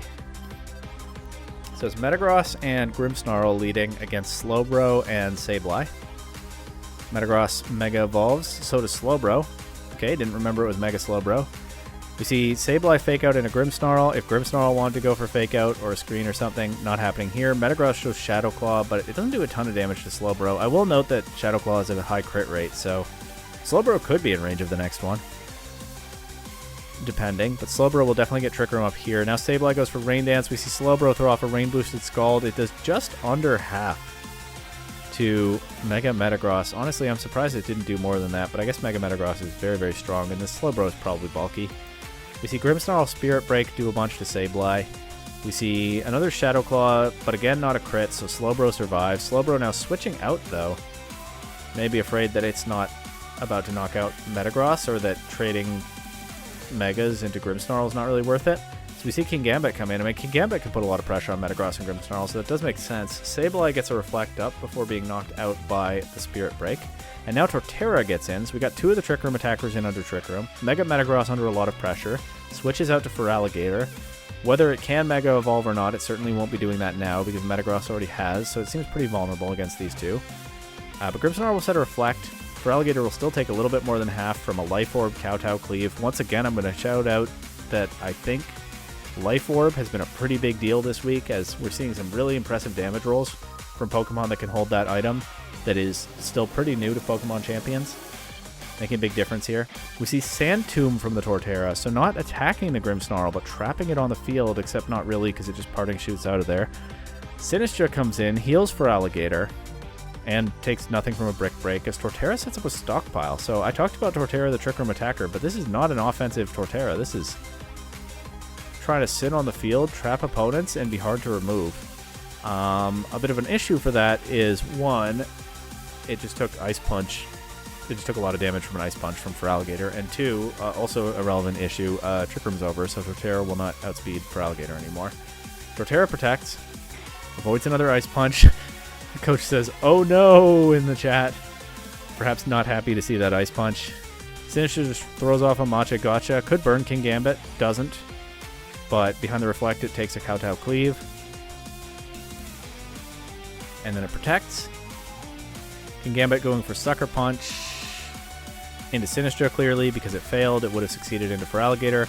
Ice Punch into Torterra will knock it out, so the Stockpile Torterra does not get a chance to get going because Feraligatr's running that coverage. And now Slowbro's back, but Slowbro's pretty low. I'm honestly a little surprised. Well, okay, we probably didn't see a Matcha Gotcha here because the King Gambit Sucker Punch could just deny it anyway. So they're going to Rage Powder, and Feraligatr's going to try to take out the Slowbro with Crunch. Yep. Yeah, Feraligatr doesn't have crazy coverage, but it definitely has some interesting options. We see Ice Punch and Crunch both useful in this situation, as there will not be a second Trick Room, and suddenly King Gambit is all alone. I didn't even really realize that the Grampas had run out of Pokemon, but it does some damage with a Sucker Punch, but then does not take a double up from Feraligatr and Metagross. We saw Reflect on both sides in this matchup, but it definitely paid off more for the Peppers, as Feraligatr was able to use its coverage to muscle through the opposing team anyway without, having to be afraid of being knocked out by something like that Sucker Punch. So let's see if the Grampas can find an adjustment now in Game 2. We see Grimmsnarl Scrafty this time against Sableye and Espathra. Scrafty would be a little bit of a risk if they wanted to lead with King Gambit, although Scrafty is a fighting type, can threaten King Gambit anyway. Maybe Scrafty's just not that risky. Maybe Scrafty's just good in this matchup. You know what? I'm sold on the Scrafty lead. Espathra, though, what's it going to do? We see Scrafty Mega Evolve. It's probably not Mega Feraligatr on this team then. Also, did we see its item? I don't remember. But they certainly brought both Mega Metagross and Mega Scrafty. Scrafty Mega Evolves. We see Fake Out into Grimmsnarl. Is Espathra going to throw off a Fairy attack? No, it just goes for Calm Mind in front of Scrafty. In front of Mega Scrafty, but that does actually work out. I mean, maybe it's Sash Espathra, so it takes a hit anyway, but it does seem pretty brave to me. But it does work out as Scrafty just goes for Bulk Up here. Are we going to see a Dazzling Gleam now, or maybe like a Baton Pass? No, we just see Espathra Protect. Avoid a Parting Shot and a Knockoff. Okay. I mean, if it has Focus Sash, it should get through this next turn, because apparently Grimmsnarl doesn't want to attack it. Rather just go for Parting Shot. I guess Parting Shot would deny the boost to a Baton Pass recipient. Unless it's King Gambit, in which case... I was going to say Parting Shot would activate Defiant twice, but actually it would fail because it's a Prankster move into a Dark type. Except that none of that works because it's a Prankster move, so it would hit Espathra before the Baton Pass, so King Gambit would be denied the boosts. Anyway, King Gambit's actually switching into the Sableye slot. We see the Parting Shot now. Feraligatr in. Baton Pass out to Ampharos, but it does not get the special attack boost because of the Parting Shot. It's at +2 speed, +1 special defense. The speed is interesting. They probably don't want to set Trick Room. I mean, we've seen all their Pokemon. They probably didn't bring Trick Room, unless Espathra has it. But how fast is Mega Ampharos going to be, even at +2 speed? It's a really slow Pokemon. Well, we'll see what happens. First, it's not going to take too much from a knockoff because it's holding its Mega Stone, so there's no... that boost doesn't happen. Espathra comes in. We see Ampharos Mega Evolve. I do like the shiny Mega Ampharos here. It'll one-shot Feraligatr, so Feraligatr will not be putting in work this time. Espathra comes in on a Scrafty Brick Break, takes that pretty nicely. Sinistra comes in, takes 60% from a Dragon Pulse, but that's not a massive amount of money. Money? What am I doing? I'm unraveling after that timer game. Sinistra takes not a massive amount of money from that Dragon Pulse. And Ampharos at +2 speed is faster than unboosted Espathra. It looks like the Grampas were not completely clear on the speed boost mechanics there. So they probably wanted to Lumina Crash, get the drop, and then get the KO with Dragon Pulse, but sequencing doesn't work out for them here, and Sinistra gets through the turn. because it survives Dragon Pulse and Lumina Crash in that order, because Dragon Pulse doesn't get to take advantage of that drop right there. Espurr now taken out by the knockoff from Scrafty, as Sinistra sets Trick Room. So now, much as I talked about the Grampas running Trick Room, I did say they could have a hard Trick Room. I did say they could have a fast mode with Espurr. We see the fast mode now, but now it's their opponent that's using Trick Room against them. Sableye's here. Sinistra's just protecting. And so is Scrafty, I guess. But Ampharos shows Cotton Guard. Ampharos maybe not in trouble yet, going straight to +3 defense. Resisting the Macha with its Dragon typing, and now going to take some heavily reduced damage from Scrafty. So speed boosted and now defense boosted Ampharos. It might not care that the Trick Room is up. It might be able to grind through this anyway. And now Sableye's going to give it a Reflect. It's going to take not very much at all from Knockoff. I would imagine not very much at all from Macha, and I'm right. It took like 6% from that. Thunderbolt only does half to Scrafty, so Scrafty will get another shot at getting a critical hit or something. Ampharos is going to protect first, probably get the return of this Trick Room. As Sableye sets Light Screen, so the Macha is going to do even less now. And now Gambit's back. Brick Break gets rid of the screens, of course, but it doesn't knock out Ampharos, and Macha does... Well, we know. Well, it does 6 or 7%. It was 7 this time. But Thunderbolt will take out the Mega Scrafty. So now it's just Grimmsnarl and Sinistra on the other side. Trick Room is over. Dragon Pulse into Sinistra. This time Sinistra is out of money. It's gone. And that leaves Grimmsnarl all alone. Spirit Break will take out the Ampharos, but I don't see how Grimmsnarl is beating King Gambit. I mean, granted, double resisted Kowtow Cleave. Maybe it beats King Gambit with Life Orb check. Maybe the Life Orb damage beats King Gambit here. No, it is doing more damage to Grimmsnarl than itself. It's just kind of awkwardly close. Although... Oh, yeah, with the Reflect, it's really close. Oh, that Sucker Punch is not worth it. That did more to King Gambit than it did to Grimmsnarl, I'm pretty sure. And Grimmsnarl gets a Spirit Break crit into... Oh, but its only attack activates Defiant. And King Gambit is Brick Break, so King Gambit's actually fine. Alright, that was not as close as it looked like it might be. But yeah, King Gambit pulls this one out for the Grampas, but I really liked that Ampharos that speed boosted and too bulky to remove easily. That was a lot of fun. Let's see if they do something like that again in Game 3. Metagross, Grimmsnarl against Sableye. Ampharos leading this time, switching out to King Gambit. As the Metagross will Mega Evolve, we see Light Screen, we see Reflect. We see Iron Head into King Gambit for very little damage. Now both screens on both sides. Iron Head still does a bunch to Sableye, but Kowtow Cleave still does a bunch to Mega Metagross. And there's still the Sucker Punch threat as well. Sableye switching out to Ampharos. Metagross protects as Ampharos comes in on a Spirit Break, so that'll drop its special attack. Probably not what the Grampas wanted. Metagross avoids a Brick Break. Ampharos just protecting here, staying on the field. Psychic Fangs, the other move that clears screens. Well, there are more than two, but the other attack that clears screens, not landing into a valid target. So both sides have been trying to remove the screens, but neither one has managed to yet. However, King Gambit not trying to this time. Gets a boost from the Spirit Break. I don't know if the Peppers expected a switch there, but it just goes straight for Kowtow Cleave and takes out the Mega Metagross. Now we see Armarouge, I think, for the first time this set. Ampharos switches out to Sableye. Armarouge gets Sucker Punch, but it shows the Cobra Berry, so even the +2 Sucker Punch, I'll grant it into Reflect, only does a little bit more than half, and Armarouge gets a chance to fire back with an Armor Cannon and take out King Gambit. So the boosted King Gambit threat is off the board. Grimmsnarl Spirit Break will take out Sableye as well, so now it's just Torterra and Ampharos for the Grampas, and they did not bring Trick Room to this game. They probably wanted to with Sableye, but it doesn't learn Trick Room. So these two are outsped. Torterra is threatened by the Armor Cannon. Ampharos not so much with the Dragon type. Ampharos is actually massively threatened by Spirit Break, though, of all things. So they could be in trouble here, but they're going to go for their bulky game plan and try to grind this one out, but Sinistra's going to make that hard, too. Armor Cannon does a bunch to Torterra. Leech Seed, but goes into the Sinistra slot, so does nothing because Grass types are immune, but Ampharos Thunderbolt takes out Armarouge, giving it -1, but now Grimmsnarl's back. Grimmsnarl, I mean, yeah, Macha is going to do a fair bit to Torterra. Yeah, it did a little bit to Torterra. It has the burn chance as well.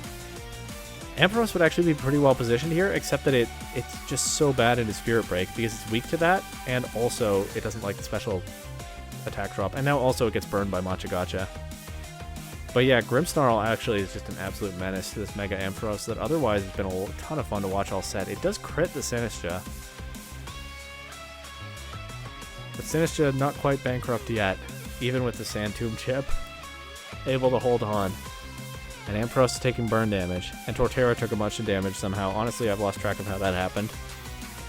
And so there's a bunch of residual damage on both sides, but the Grimmsnarl is just sitting comfortably. Just being an absolute terror to this Ampharos. Now it'll Spirit Break Torterra for the KO, but Ampharos is going to drop the burn damage anyway. And a -2. Oh, it actually survives the burn damage, but a -2 Thunderbolt does not do much to Grimmsnarl, and Ampharos is taken out by a Machigacha. That Ampharos game plan in Game 2 was so cool, but the Grampas just didn't have enough in the other 2 games, and the Peppers take this one in their PDL debut. Next, Dapper Digletts versus East Coast Espurr. The Espurr, I don't know what's going on here. I don't know what's going on here. They got strong Pokemon and probably some speed control options and like maybe screens and redirection. And the Digletts, they brought their Swampert Rain stuff. And then I imagine they brought some matchup pieces. Like Kleavor is pretty strong in Tyranitar. Aegislash can threaten things like... Aegislash can threaten anything. I don't know what's happening. Let's just jump in. Kleavor and Swampert lead against Klefki and Mimikyu. So I really don't know what the Espurr are cooking here. They lead their 2 mainly support-oriented fairy types. We'll see what they're setting up for. First, Pelipper is going to switch in for Kleavor, set up the rain. I mean, the Espurr could have Sunny Day or Sandstorm. More likely Sandstorm on Klefki to get rid of the rain. Don't know if they'll click at turn 1. It's just Reflect for now. Swampert uses Flip Turn to break Mimikyu's Disguise. The Reflect not really important this turn, but it'll bring Kleavor back in. Kleavor's not going to like the Reflect. It's also not going to like getting crit by Play Rough and being knocked down to 3% immediately before it ever does anything. Mimikyu switches out to Tyranitar, so they set the Sandstorm up with that. Klefki sets up a Light Screen. Doesn't take too much from a Brick Break, but Brick Break does clear the screens, and now Rock-type Weather Ball doesn't do a whole lot to Tyranitar because it's not Water-type Weather Ball anymore. Kleavor switching out to Swampert, Tyranitar switching out to Fan Form Rotom, Swampert taking like nothing from a Flash Cannon aimed at Kleavor. But Pelipper showing Rain Dance, so they do have a way to get the rain back up after it's taken away from them.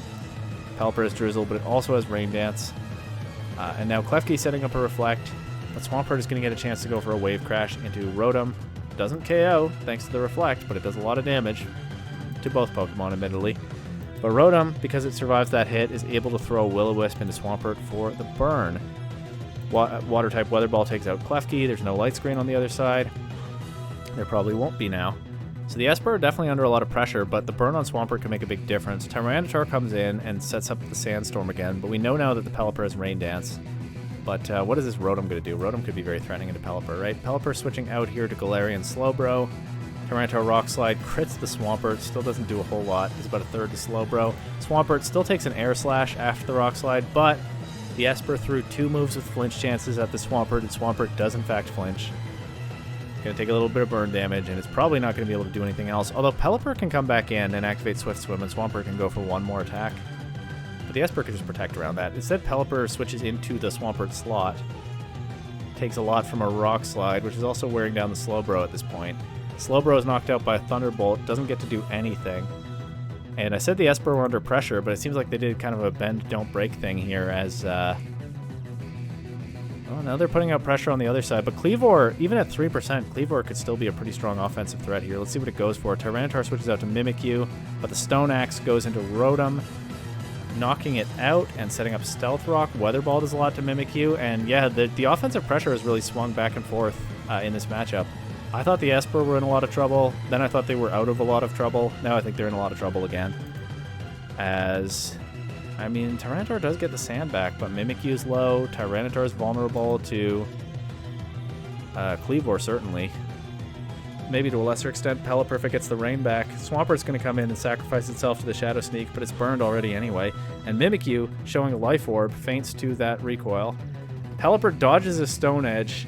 It doesn't go for Rain Dance, it goes for Tailwind, but like I think the Kleavor, well, I don't know the roll. Did the Kleavor have this one? already? We don't get to find out because unfortunately the Espurr coach had an emergency and had to abruptly leave the game. But they did manage to come back and play Game 2 later, so the set does continue. And Game 2 begins with Scovillain and Klefki leading against Kleavor and Galarian Slowbro. Scovillain will protect here, avoiding a Stone Axe, as Kleavor takes a bunch from a Flash Cannon, but we've seen Kleavor take a ton of damage early and be threatening before. Slowbro sets Trick Room and then, perhaps redundantly, activates Quick Draw immediately on the very next turn. We see Kleavor switch out to Aegislash. We see Mega Scovillain. I did not remember whether that was Mega Scovillain or not, and I became kind of convinced that it must not be when Kleavor just went for a Stone Axe into it turn 1. But sure enough it is. Slowbro's going to target it with a Shell Sidearm and get burned. And then get Leech Seeded. But that Dazzling Gleam not doing much into these two Fairy Resists on the field for the Digletts. We see Quick Draw again, but Scovillain protects. Klefki sets Light Screen. The Shell Sidearm goes into the Protect. We see Aegislash just aggressively go for a Swords Dance here. Clearly not afraid of anything, which makes sense. It's an Aegislash and Trick Room. And Slowbro showing that those Quick Draw activations, 2 in a row, meant absolutely nothing, as without one it's still going first in this Trick Room, and it does take out the Mega Scovillain. Aegislash now transforming into Blade form. Poltergeist at +2 one-shots the Klefki. Notably, there's no Reflect, there's only Light Screen. Mimikyu and Rotom are now the last 2 Pokemon for the Espurr. I'm realizing now that the Espurr have the Annihilate focused draft and they didn't bring Annihilate, so classic East Coast Espurr right there. I mean, Annihilate, I guess, is pretty vulnerable to a lot of things in this matchup, so it is an understandable choice, but I did say that at this point, I kind of think of this coach as the one who drafts broken things and then doesn't bring them, or doesn't use them. And keeping up that reputation so far, although, yeah, I do think it makes sense in this matchup. Aegislash will transform back with the King's Shield here as Rotom protects. Aegislash avoids a Mimikyu Shadow Sneak and drops a Mimikyu's attack, and Slowbro Shell Sidearm will break the disguise. Shell Sidearm, I think, works like Necrozma's signature Photon Geyser in that or like Terrastalized Terrablast is maybe the more relevant example in that it's physical or special depending on which does more damage, so I don't think the burn is messing with it, if I understand that correctly. We see Trick Room ends, we see Quick Draw again. This one actually matters, and it also crits the Mimikyu with Shell Sidearm before Aegislash gets burned. Shadow Sneak, but it's into Shield form Shadow Claw, excuse me, but it's into Shield form Aegislash, so that's very physically bulky. And Mimikyu's at -1, and Aegislash shows the Kasib Berry. Put all that together, not a whole lot of damage. And a Poltergeist, +2 but burned. Doesn't KO the Rotom, but it does 2/3. It does a lot of damage. And now Quick Draw activates again. Again, these are mattering outside of Trick Room. But, okay, Mimikyu takes it out with Shadow Sneak anyway. As per saying in the chat, your Pokemon love you more than mine do me. And Quick Draw is activated, I think, 4 times in this game. Only one of them really mattered. But yeah, fair enough. That is some love for the trainer right there. Now Swampert's here. It's going to Mega Evolve. It's going to get burned, but I don't think it really cares at this point. Aegislash in Shield form, even with its Berry consumed, still able to take a Shadow Sneak. Wave Crash knocks out the Mimikyu, and we know that Poltergeist will knock out the Rotom if it connects. And it does. And so the Dapper Digletts take the 2-0 win. They were just quicker on the draw, I suppose, or something. I don't know. Anyway, 2 sets left, I think. First, we have the Minty Meloetta taking on what is a stab move anyway.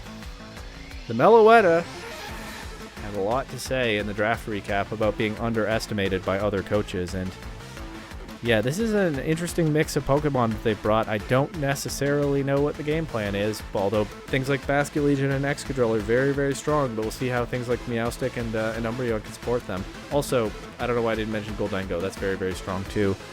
On the what is a stab move side, I believe that's Mega Staraptor. I definitely took an interest in Mega Staraptor because I had thought about drafting it myself, but chose a different path. They could also be doing Trick Room stuff with like Trevenant. But yeah, Mega Staraptor with supports around it like Aerodactyl, maybe for Tailwind, Meowstic maybe for screens. I think Meowstic gets Charm as well, so they do have that option available. And then Typhlosion threatens Goldengo, which is probably the main threat on the other side to Mega Staraptor. There's another close combat immunity in Basculegion. How do they beat Basculegion? Maybe like Trevenant has something to deal with Basculegion, like a Kasib Berry, and then threaten it with either of its stabs, or maybe Empoleon has a way to threaten Basculegion. Basculegion actually looks pretty strong here because there's no Ghost Resist on the other side. But Kasib Berry Trevenant would not surprise me. But otherwise, yeah, I could see this team being built around getting Mega Staraptor going. But I think there are some other game plans I could go with, like Typhlosion, Tailwind stuff, or maybe something with Trick Room. And I'm not as clearly seeing the positive game plan for the Meloetta, but that's their thing, right? They're taking very seriously the Draft League idea of counter teaming everyone. So we'll see what kind of counter game plans they have. Certainly their 2 ghost types into Mega Staraptor makes sense to me. Typhlosion and Aerodactyl. That might be that Typhlosion Tailwind game plan after all. Against Umbreon and Goldengo. Goldengo leading probably to try to mess with Mega Staraptor. Not so happy to see Hisuian Typhlosion. What is a stab move? Might have kind of tricked them there. Goldengo will protect this turn. Although maybe Umbreon can do something about Typhlosion, right? Maybe it's about to do something very, very threatening. We see Wide Guard from Aerodactyl. I do not think that the Meloetta were just clicking Make It Rain here, but maybe they were covering for... Oh, they're maybe covering for Snarl with that Wide Guard. Because Snarl is something Umbreon could do that would do significant damage to Typhlosion and also weaken its damage output. Yeah, covering for Snarl makes a lot of sense. Maybe Umbreon... Let's see if Umbreon actually went for that. First, the Eruption comes out. Umbreon takes that pretty well. It's a very specially bulky mon. It is Snarl. What is a stab move? Got them with that Wide Guard. That was a good play. Now we see Rock Slide and Eruption. Eruption crits the Umbreon. I think that mattered. Yep, that crit absolutely mattered. Now the interesting question is, was Umbreon going for Snarl again? But I think if you're what is a stab move, you're thinking it's probably been scared off from doing that by the Wide Guard turn 1. It's a reasonable bet to make. We're not going to know unless a Meloetta coach tells us whether it would have paid off. Also, you could say going for Rock Slide for the flinch chance, but Umbreon gets Inner Focus. So, probably was unable to flinch. So they just needed that to KO, or they needed Umbreon. Or, I guess the other thing is, they're putting out so much offensive pressure. I mean, they just one-shot the Goldengo with that Eruption. Let's not ignore that. That, like, maybe after the turn 1, Snarl is just too slow anyway, even if the Umbreon does go for it. But Umbreon would have survived this turn if not for that Eruption crit. And would not have flinched, assuming it's running Inner Focus. So it misses his chance to do something there. Last 2 Pokemon for the Meloetta are Meowstic and Excadrill. Excadrill will Mega Evolve. Meowstic will go for Fake Out into a Ghost type. We see Rock Slide and Eruption again. Yep. So we don't get to see what Mega Excadrill can do. Meowstic goes for Rain Dance, but it will drop to Rock Slide as whichever coach is playing for the Meloetta this week, and I don't know which one it is. They seem to have a shared showdown account for this one, which is... I like it. That's good branding right there. Confirms that they forgot that Hisuian Typhlosion is a Ghost type, so that's why they went for the Fake Out into that slot. But yeah, I said Tailwind Typhlosion. We never actually saw Tailwind. We saw Wide Guard and Rock Slide, but Aerodactyl and Typhlosion did just absolutely sweep the Minty Meloetta aside in Game 1. And so we'll see what they have for that in Game 2. I'm guessing we're going to see Basculegion because I don't know what else they have to deal with that Eruption. I mean, maybe it's Umbreon and it just does something different this time. But also, what is a stab move is in a pretty strong position because they could throw a whole other look at the Meloetta. So the Meloetta could adjust for the Typhlosion, but find themselves having to deal with something else. But let's see. Basculegion is here with Meowstic against Staraptor and the other Meowstic. Wait, how do they both have male Meowstic? Oh, one of them is Mega, but I don't remember which one. Is a thought that crossed my mind just now more quickly than I could say it out loud. Okay, so Basculegion, yeah, would threaten the Typhlosion. It does something to Staraptor. I mean, it's immune to close combat, but being intimidated by Staraptor turn 1, it probably doesn't have enough damage. I mean, this Meowstic is going to go for damage. I don't remember which of these is Mega Meowstic, so maybe there's an angle there. But let's see. Staraptor will go ahead and Mega Evolve, but it'll protect. Fake Out goes into the other Meowstic as Staraptor avoids a flip turn. So Basculegion stuck on the field at -1. We see Thunder Wave now paralyzing the Basculegion. We see Reflect from the other Meowstic. Staraptor makes sense to me, not afraid, just going for the close combat into Meowstic anyway. It doesn't do much damage, but it does give them the defensive boost that they want. Basculegion does now get a chance to flip turn out. It is paralyzed though, which is going to be a pain for it for the rest of the game. Goldengo is here. Goldengo is their best Mega Staraptor answer. Meowstic can't Thunder Wave it because it's good as gold. Meowstic can't mess with it with status moves at all. What do they do with this Goldengo? Just like stack up Nasty Plot boosts and overwhelm Staraptor by boosting more quickly than it boosts its defenses? That would make sense to me. Let's see if that's what they go for. Oh, Side Charm. But, okay, so Side Charm, so boost Staraptor's attack, but Staraptor Brave Birding Goldengo, strongly implying that it doesn't have Blaze Kick. And Goldengo resisting the Brave Bird, especially behind a Reflect, still able to get a decent chance to hit back here, but if they do go for Nasty Plot boost, that might be too slow. But Staraptor seemingly not having Blaze Kick could make a big difference in this game. Meowstic also just goes for Psychic. There's a lot to Staraptor, and Goldengo does get the KO with Make It Rain. So just attacking there was the right call, and not any Nasty Plot shenanigans. We see Life Orb on Goldengo, Damp Rock on Meowstic, which means it's what is a Stabs Meowstic that can Mega Evolve, because it has to have the Mega Stone. So thank you, Trevenant, for sorting that one out for me. Trevenant's here, by the way. Goldengo will switch out, get rid of its special attack drops.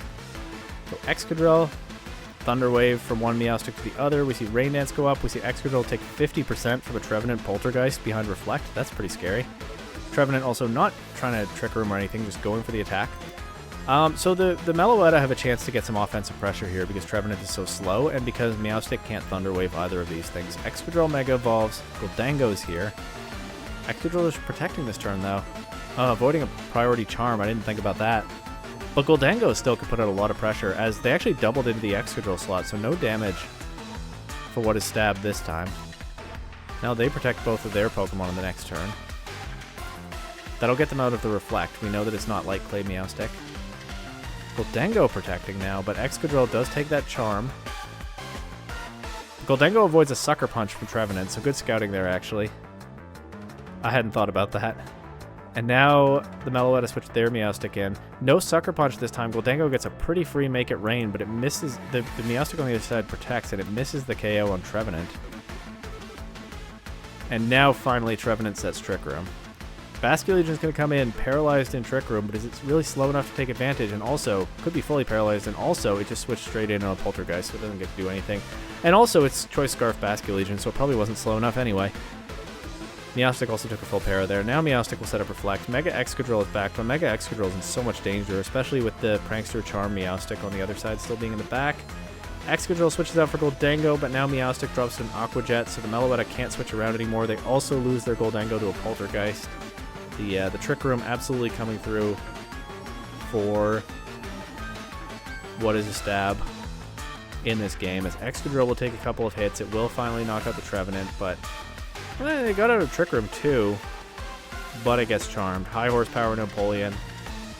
I still would have done a lot, but Empoleon showing the Shookaberry. Whoa, hold on. Empoleon showing the Shookaberry. Takes the high horsepower, no problem. I don't think it would have been KO'd anyway after the charm, but it misses a Hydro Pump into Excadrill. Does Excadrill still have a chance here? It's going to get charmed again. It's at -4 attack now. It definitely needs a crit to take out this Empoleon, but they do have another chance now to make that happen. Oh my god, that did so much damage at -4. Okay, the Shookaberry absolutely saved what is a stab in this game. I did not expect -4 high horsepower to still do that much, but it's not quite enough. Empoleon hangs on. This was a way closer game than game 1, but the Mega Excadrill comes up just short, and what is a stab move anyway takes the win. And that brings us to the last match of week 1. Oceanic Oshawotts versus Minnesota Marshadows. The Oshawotts have their Charizard Garchomp stuff. Some of this looks pretty similar to a standard team. Some of it less, so like that Midnight Lycanroc there. And the Marshadows have their Fairy Dragon Steel Core. And I'm not going to try to dive deeper right now because this is the last match of the week. We had a game go to timer on Champions. I'm a little tired. Let's just see what happens. Vileplume leading for the Marshadows with Metagross against Raichu and Gallade, okay? Glade switches out immediately to Charizard as Vileplume protects, and so does Metagross. So they both avoid the fake out. Charizard will Mega Evolve right away into Mega Charizard Y. There are 2 fire weaknesses on the field. It could be putting out a lot of pressure right now. Vileplume, though, with the Chlorophyll, getting the speed boost from the sun, clicking after you into its partner Metagross.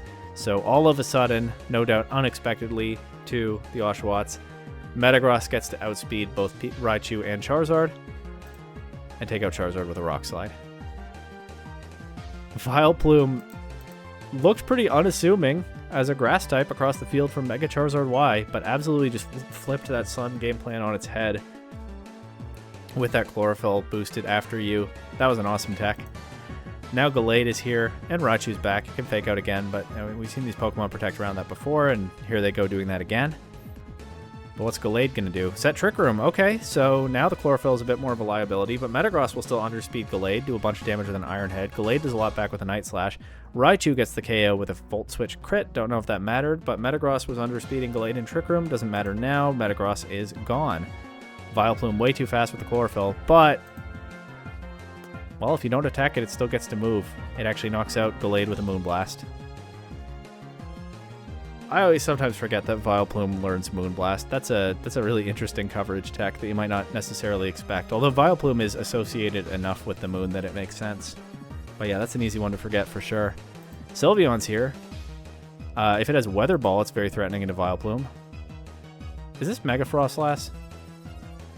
I don't remember. I also don't know why you would draft regular Frostlass, so it's probably Mega Frostlass. Otherwise, Weather Ball Sylveon is super threatening to Vileplume, but Vileplume's a not super frail fairy resist, so if Sylveon doesn't have Weather Ball, it could be in trouble against Vileplume, but also if it's Mega Frostlass, it'll turn that Weather Ball... Well, it'll turn that Weather Ball Ice type. It's still pretty similarly threatening, actually. So does Sylveon have Weather Ball? Also, Raichu's back. We're going to see Protects again. I mean, Sylveon does have something of an advantage in Trick Room as well. Sylveon goes for Hyper Beam into Frostlass. Frostlass will now Mega Evolve. Still get knocked out by Hyper Beam. But Vileplume Sludge Bomb takes out Raichu. Sylveon now has to recharge on the last turn of Trick Room. Can't even protect itself. Sludge Bomb does a bunch of damage and poisons it. Hydreigon Snarl doesn't do very much damage, but weakens it. And also the poison damage will take down a little bit. And also, most importantly, Trick Room is over. Vileplume not the fastest Pokemon on the field without the sun here. So Hydreigon will get another Snarl off, but Vileplume does get the last KO with that Sludge Bomb. That was an amazing Vileplume game. Vileplume did crazy work.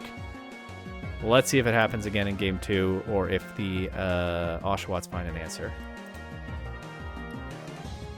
Sableye Metagross this time for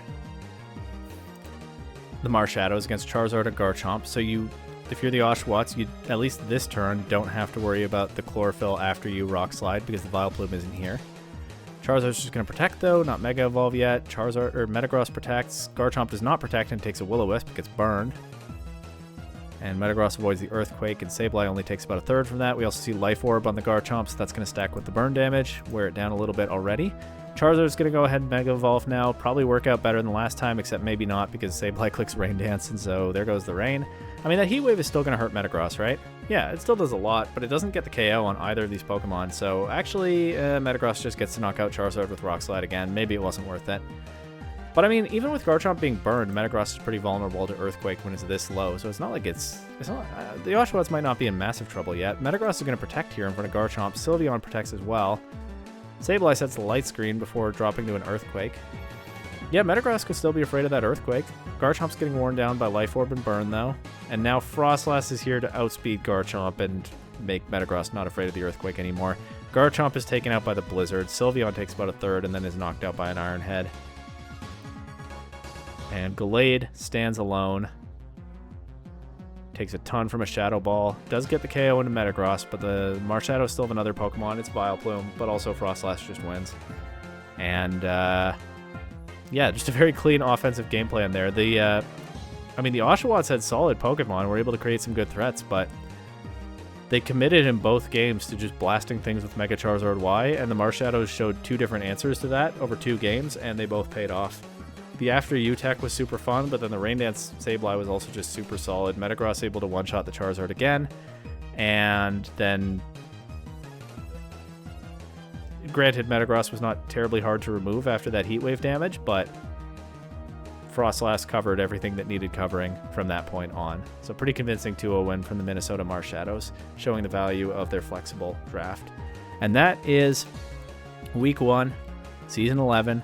I don't know how long this video is going to be when I put everything together, but you can blame Pendragon United and the Ontario Oguris if it's massively long. But already a super fun start to the season. Lots of creative text, lots of powerful teams showing what they can do. It looks like it's going to be another good one. So definitely stick around for the next couple months, because I'm sure all of these coaches have a lot more to show us the rest of the way.